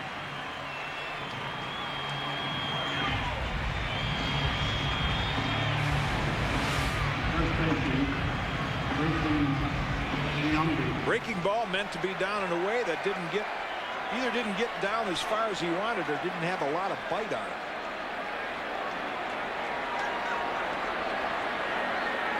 It must be a pretty neat feeling to watch your son play baseball and watch him play it well. And they've seen a lot of it here in Derek's career. There's Jason Giambi.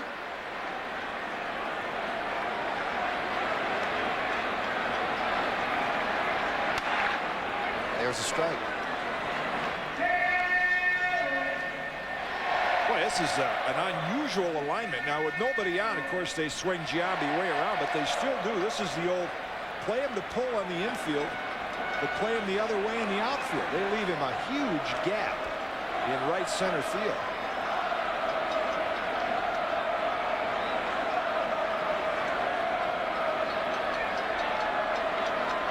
Snap throw to first, and Jeter's back. Giambi's 1 for 2 tonight, hitting now .320. That's the highest batting average on the team. And for a guy who got off slowly, 320, 16 homers, and 47 ribbies, the numbers are pretty darn good. 3 weeks ago tonight, he had that grand slam in the rain, 14th inning, to beat the Minnesota Twins. He's 5 for his last 10, and during that time driving in 5 runs. He's putting up MVP type numbers again. He won it 2 years ago. He came in second, just barely, to Ichiro. And the Giants have a pretty good idea of what they'd like to do with him, because he's been involved in the interleague series between the A's and the Giants.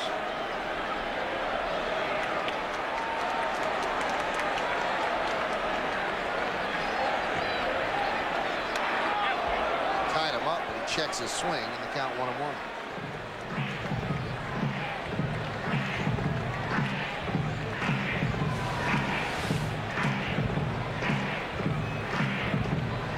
Checked his swing, and I think Santiago and Hernandez thought it might have been a good pitch anyway without the check swing call.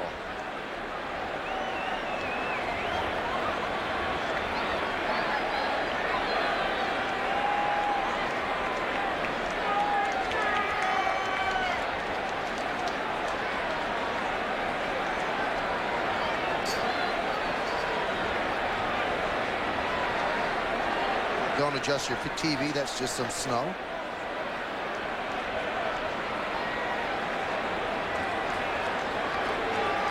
One. It's high.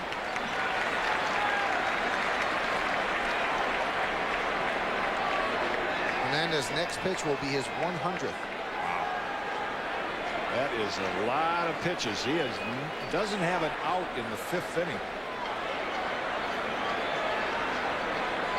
No one warming for the Giants in the bullpen.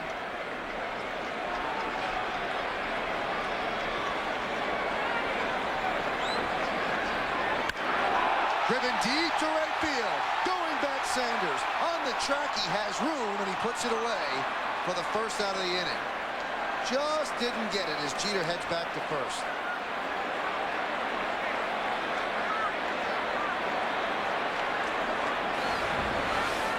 Let's look at the pitch-by-pitch pattern. Gets ahead with a fastball. There's the check swing way out of the strike zone. And then maybe just a little in on the trademark, but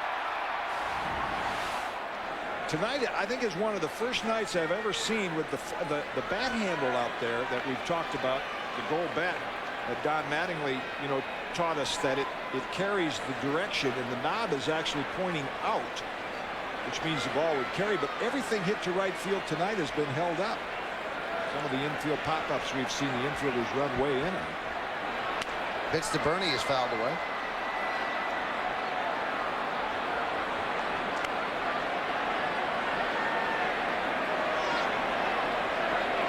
Well, the flags over the facade are blowing from right to left, and as Jim said, that weather vane, it's blowing straight in. 101 pitches for Hernandez.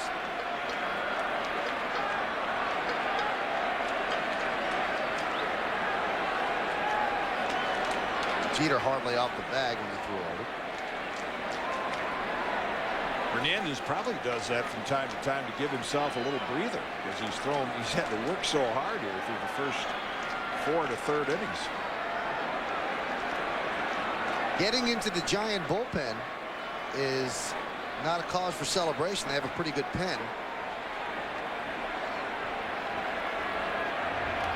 Breaking ball bounces straight up in the air, but Santiago grabs it. Jeter stays put.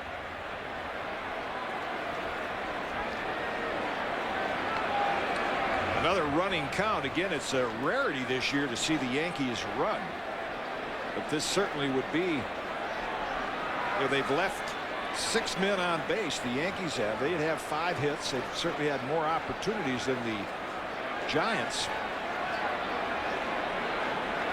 See what Joe opts to do here.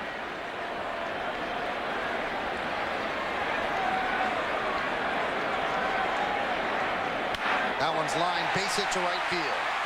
Jeter on second. He's going to go to third. Sanders will fire it in to Kent. A single for Bernie, his second hit of the night. The Yankees have runners on the corners, 1 out for Posada.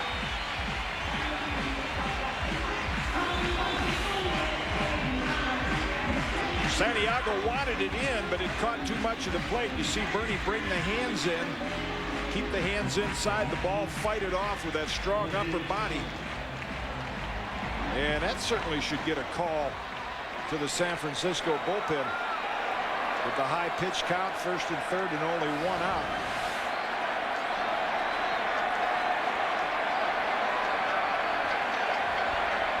Posada 0 for 1 with a walk. Good speed on the bases for the Yankees. Jeter is at third, Bernie Williams at first. Posada a .333 hitter with runners in scoring position. Line drive, base hit to left field. Jeter will score. Bernie moves to second. Bonds fires into Aurelia. An RBI single for Posada, and the Yankees are up 2-0.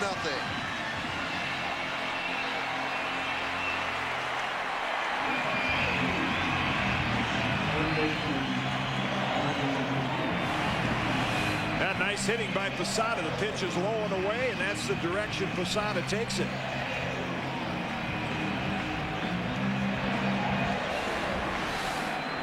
It's one of those, if it were a boxing match, you know, the Yankees have been jabbing, just getting a few blows in.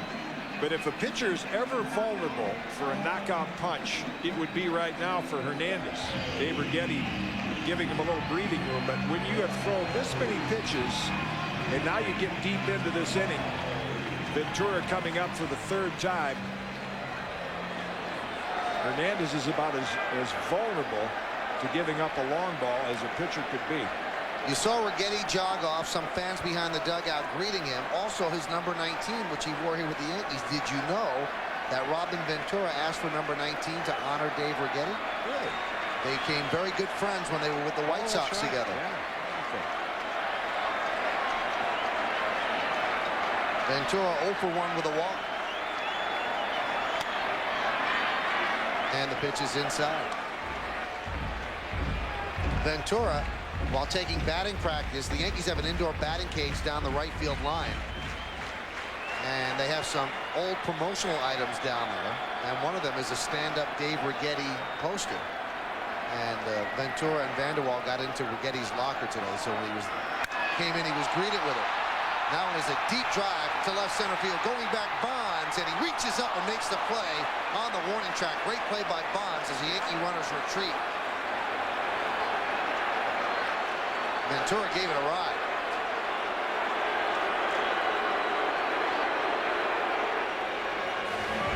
Yeah, and a little look at why Barry Bonds is a complete player.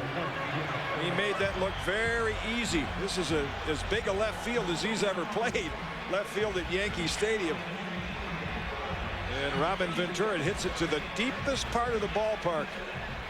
As long a fly out as you can hit by a left-hand hitter without hitting a home run.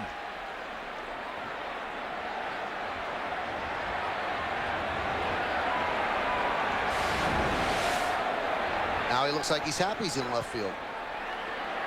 I can't believe he'd want a DH. He's too good a player to want a DH. Here's Rondell White. Swung and missed.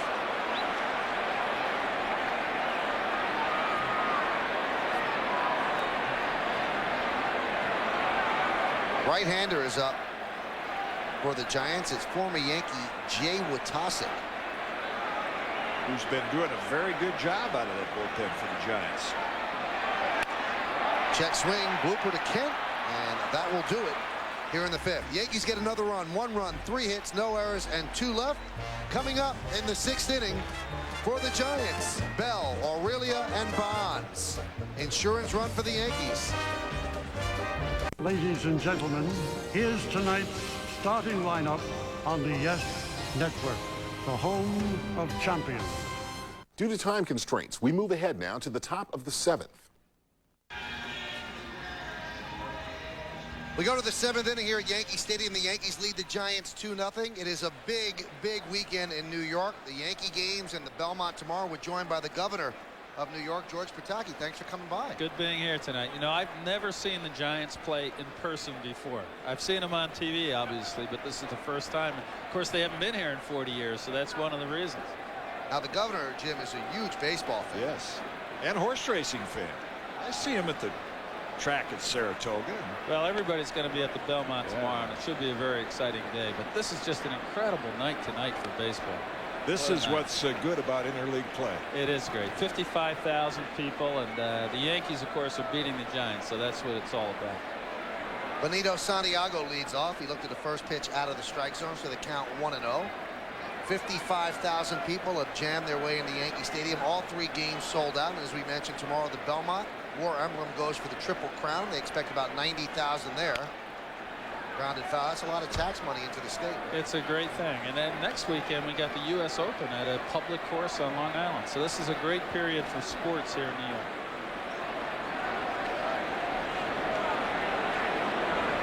First time you've seen that on a scoreboard on a game that counts since 1962, as the governor said, when the 2 teams met in the World Series. Yankees won that one in 7 games.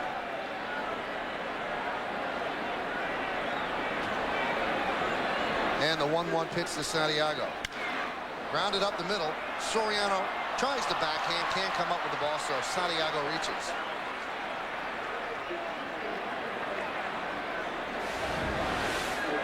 Well, Soriano realized the only way he's going to get Santiago with the ball hit there is to almost field it and try to make the exchange all at once. He never could get control of the ball with his glove. And see now if Dusty Baker, since the Giants have not had many opportunities, opts to start running a little bit against Messina. So Santiago on with nobody out. Here is JT Snow. Snow is 0 for 2.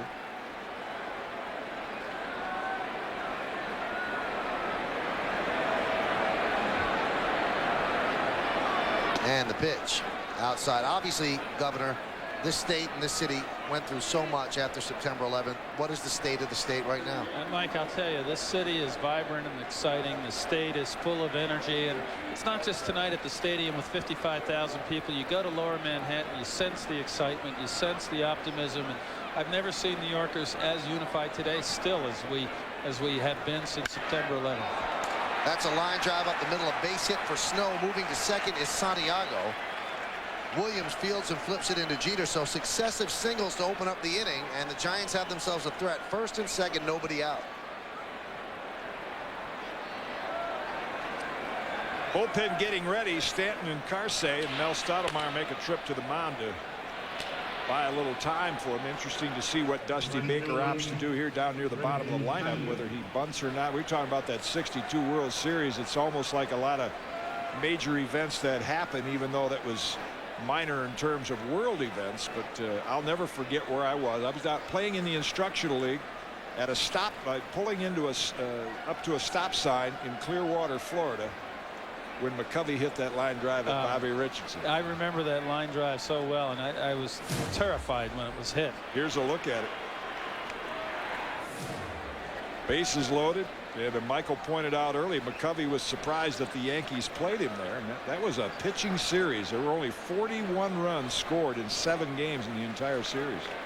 Well, and it was great for Ralph Terry, because I also remember when Mazeroski hit the home run the year before, and that was a black moment in my life. But it was great to see Bobby Richardson come up with the catch and end that series. Here is Reggie Sanders, first and second, and nobody out. Yankees lead 2-0, top of the 7th inning. And the pitch. A little bit low. Now, you were a Yankee fan right from the very beginning, right? Right from the beginning, as a little kid. You know, Mickey Mantle and Yogi Berra and Whitey Ford and Elston Howard. And how could you not root for the Yankees? I was sitting next to the governor at the Yankee Welcome Home Dinner. He got the Pride of the Yankees award, and you looked about as happy then as you would if you won an election. It really was exciting. You know, when you just grow up idolizing the Yankees, and then you have a chance to see them as much as we have the last few years, and they've done so well. Now, they've really put together just a tremendous team year after year, and that's what the Yankees are supposed to be. They try a pickoff at second, but Santiago got back. Sanders tonight is 0 for 1 with a walk.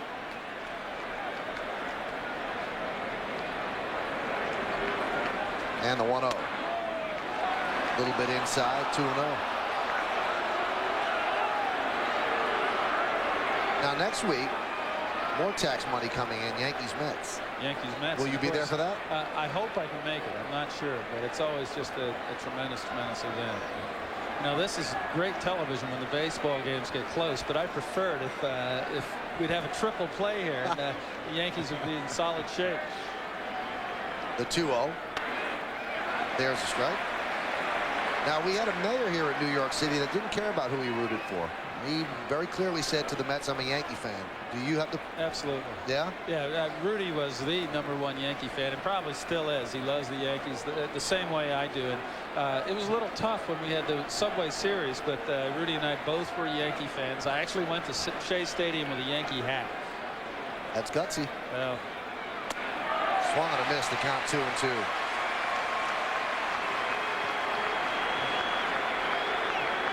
We're in the top of the 7th inning here at Yankee Stadium.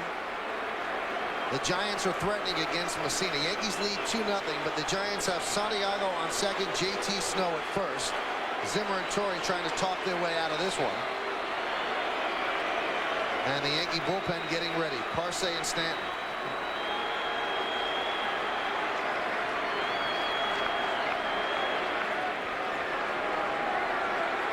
Crowd quiet in anticipation. I think what Zim and Joe were talking about, and that's the reason Zim's a bench coach, is, you know, he had Sean Dunston in Chicago. And so Joe's probably saying, now if I bring Stanton in to face Minor, who are they going to bring off the bench? Well, they have Sean Dunston over there. So they're talking right now about the possible matchups. We said early in the game it'll probably come down to a battle of the bullpens. And the 2-2. Grounded left side, through for a base hit. Santiago rounds third. He will score. The throw, not in time as Posada moves up. An RBI single for Reggie Sanders. The Giants are on the board. Yankee lead is now 2-1.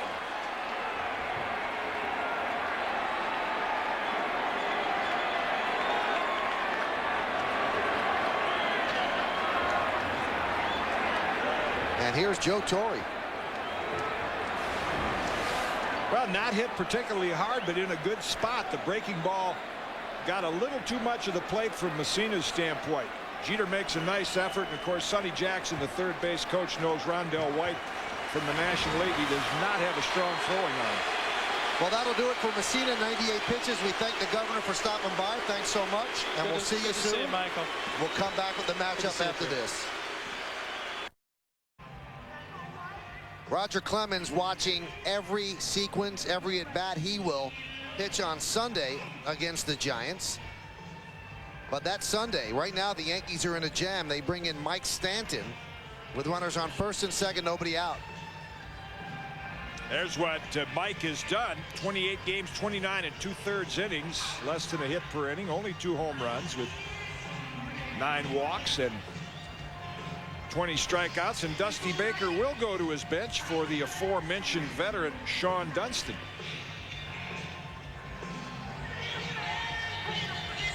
Now, you would not think that he would. That's Gene Clines, the Giants hitting coach, and has all those reports and all the information both teams need on how to pitch hitters, where to play them in the field. There's the pitcher profile the Yankees have on Livan Hernandez. That tells you things like what percentage of first pitch fastballs a guy throws, what his best pitch is. Interesting thing here, Michael, will be, will Dusty Baker send Sean Dunston up to bunt? I mean, oftentimes you don't send a pinch hitter up to do that. That's what he's done against Stanton in his career. If you bunt, you have Shinjo next, who's not really a what you'd consider an RBI guy. So I would not think that Sean Dunston is going up there in a pinch hitting situation to sacrifice. Dunston familiar with this ballpark. Jefferson High School, a #1 draft pick in 1982, and he came up to the batting cage and gave Don Zimmer a hug like he hadn't seen him in 20 years. They used to be together in Chicago, and Zimmer lit up when he saw Dunston. Oh, yeah. It's one of his favorites, and I think Sean Dunston thanks Zim for, you know, influencing him and how important it is to play hard and run hard every day, come ready to play. Dunston 2 for 9 with a home run as a pinch hitter, 1 for 9 with runners in scoring position. Stanton deals, popped him up, infield. Giambi, 1 away. A big out for Mike Stanton. Well, I'll say. a big one pitch out. Dunston up there to, from Dusty Baker's standpoint, to try to hit the ball the other way, and to counteract that, you come inside, and you can see the frustration right there on Dunston's face, and that's all Mike Stanton had to do. Here comes Joe Torre. So Stanton will actually get paid for this day. Yes. One pitch. We did his job. We live in a great country. Mike will leave. Steve Karsay will come on. So Karsay will face Shinjo. First and second, one out. Top of the seventh, Yankees up 2-1. We'll be back.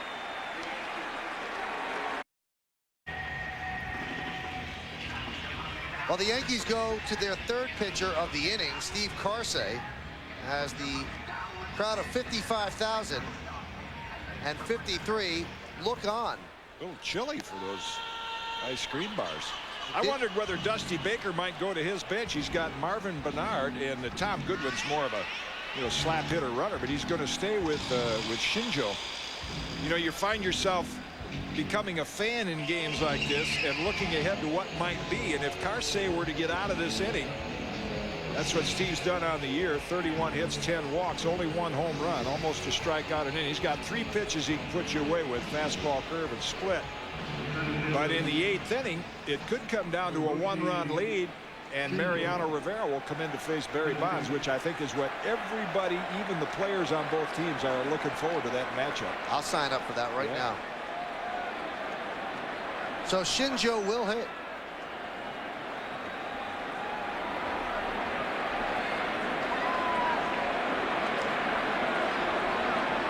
He is 1 for 2 tonight. The time runs at second base.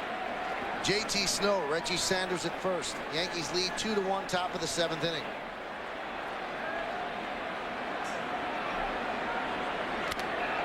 Foul back.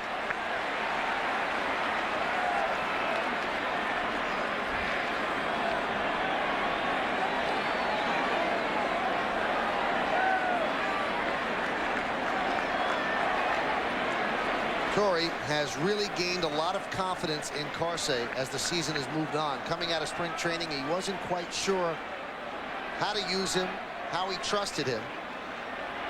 And he had him more in middle innings. Now he is a 7th and 8th inning pitcher. The 0-1. There's a strike. Good pitch on the outside corner. Quickly up 0-2.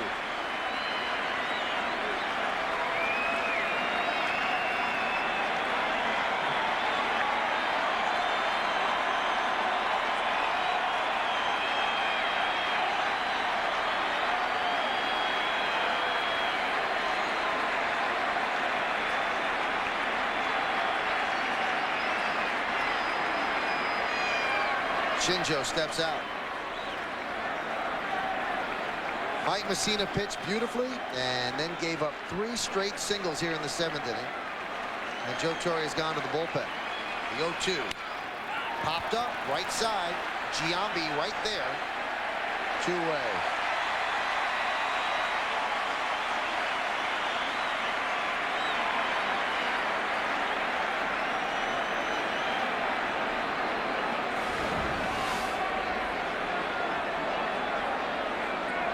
Third baseman David Bell.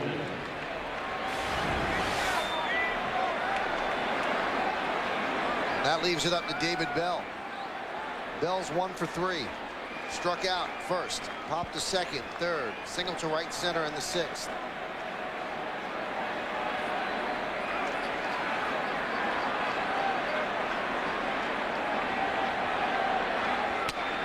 There's a strike. Fastball, 96 miles an hour on the outside corner. Bell bears down in these situations. A .356 hitter with runners in scoring position. That's good for 11th in the National League. 2-1 Yankees lead. And the 0-1. Breaking ball away, and the count 1-1.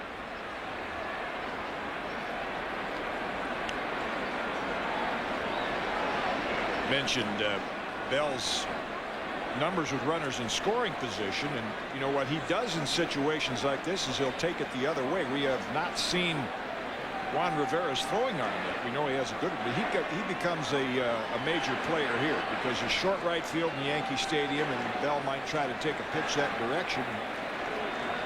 Certainly the Giants will try to score the runner from second. JT Snow, average speed at second base. And the 1-1. There's a strike. That looked like a splitter in the count 1-2.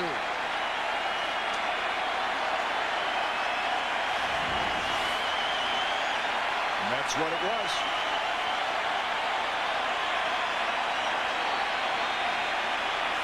Dusty knew that pitch was too tough to hit.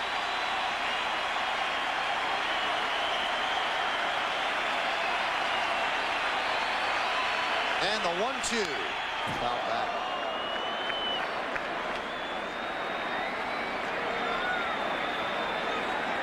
Most relievers come in, they have one pitch, specialty pitch that they can get you out with. Maybe they have one or two to show you.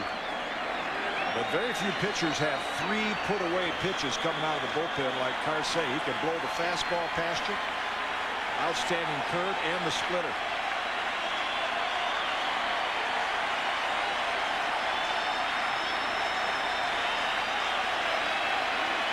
And the 1-2. Grounded foul outside of third.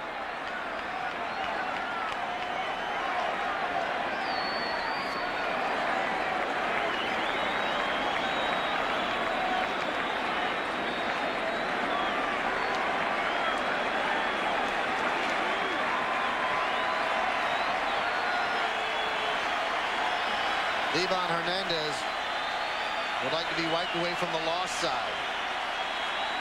He's trailing 2-1.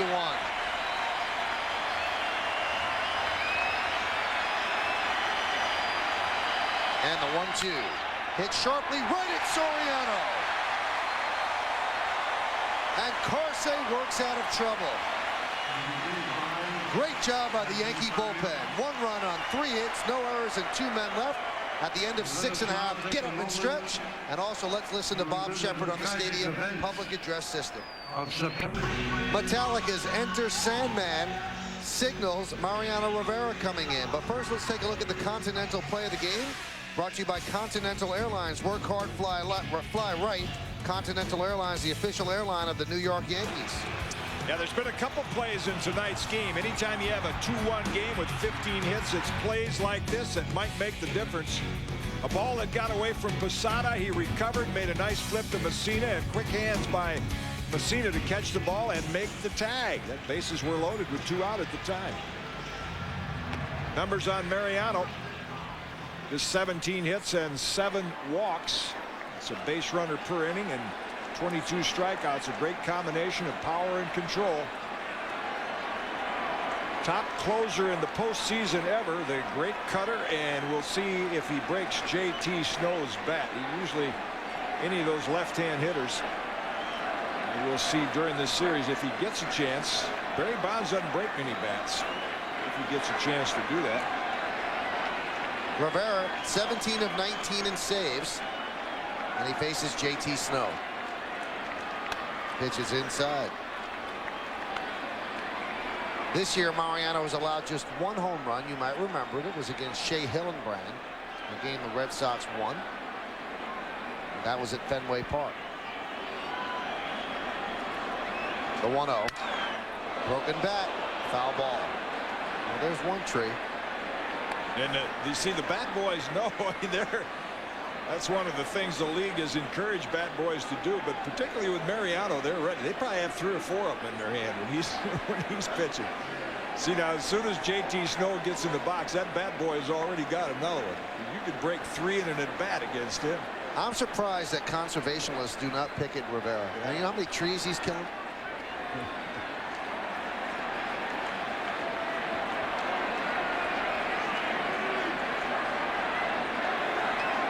One year, one of the riders was starting to count the broken bats. He let it be. The 1-1. Looped out left side, foul. Ventura can't get there. And he broke another bat. Had one ready. Quick. Get another one.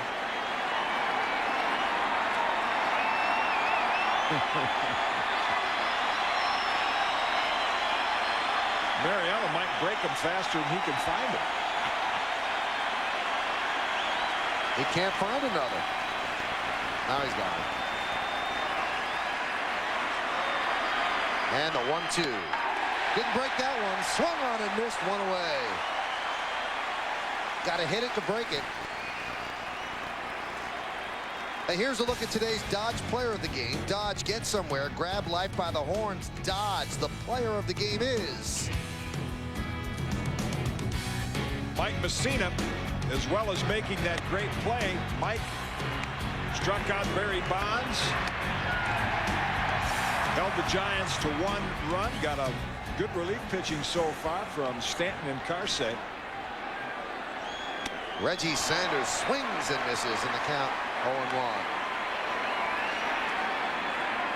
Sanders knocked Messina out of the game with an RBI single through the left side. That was in the 7th inning. Sanders 1 for 2 with a walk.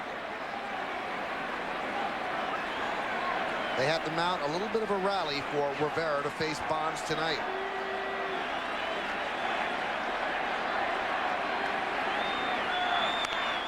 Check swing. Did it hit him or was it a foul ball? They say foul ball, so the count 0-2.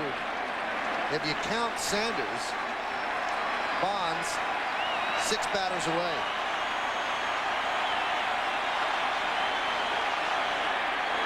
Now Dusty Baker will come out and talk with the home plate umpire Phil Cuzzi and ask if Sanders was indeed hit by the pitch.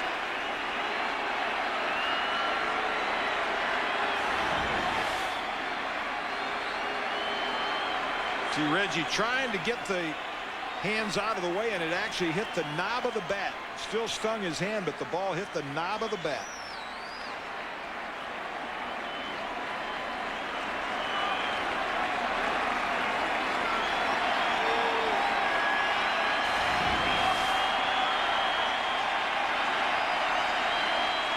Two to 1 Yankees. 1 out here in the top of the 9th inning.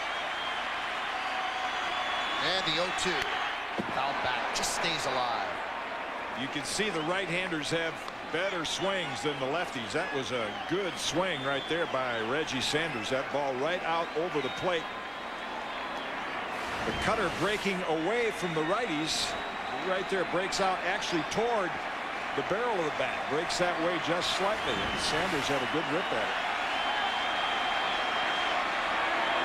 That's why Mariano, we'll see if they do it here.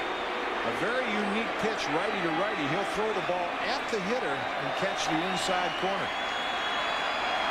And the 0-2. Strike 3 inside corner. Sanders down looking.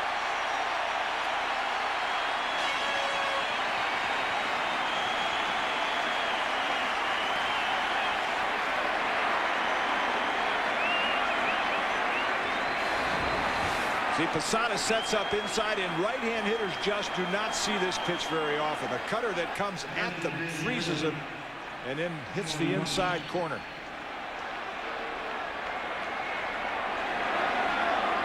Sanders thought it was a little bit low. That leaves it up to Sean Dunston.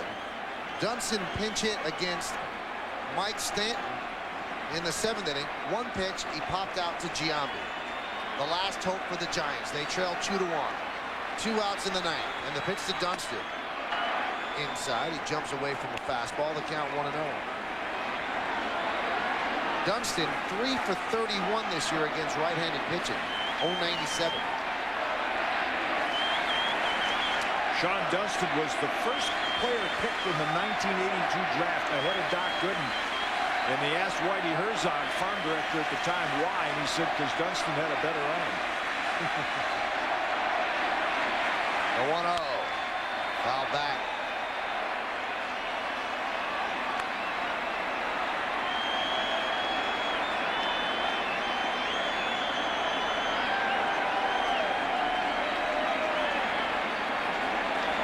Rivera, the all-time Yankee saves leader at 232, and the man in the Giants dugout, the pitching coach Dave Righetti, is second at 224.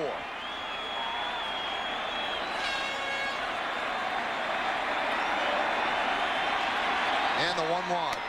Swung on and missed. 1-2. The Yankees are 1 strike away.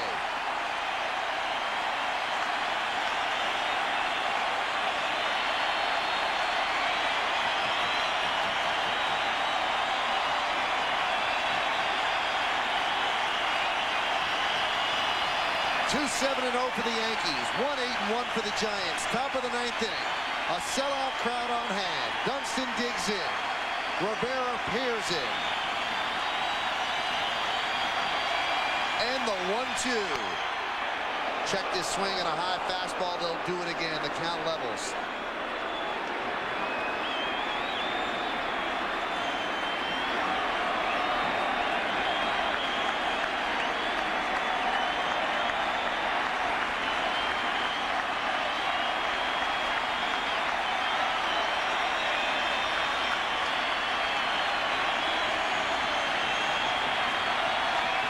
Here's the 2-2 pitch. Stays alive, fouls it back.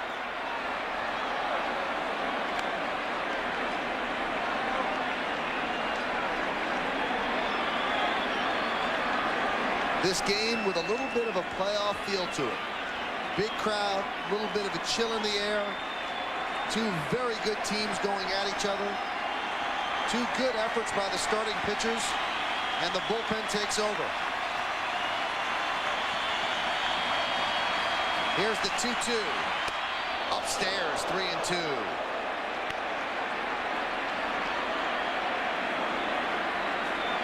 Shinjo is on deck. Tried to strike Dunston out with the same pitch that he got Sanders. That one just slipped out, the cutter.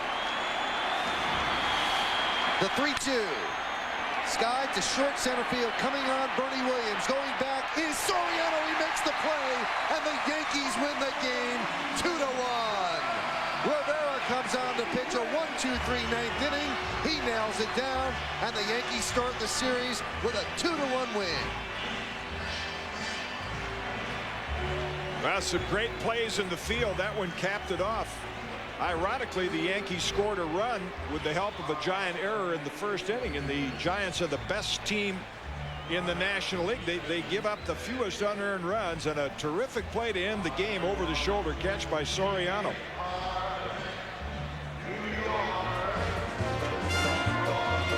We're going to come back. We'll wrap it up. The Yankees win this one 2-1, 2-7-0 for the Yanks, 1-8-1 for the Giants. Mariano Rivera nails it down, and the Yankees get the win. We'll be back.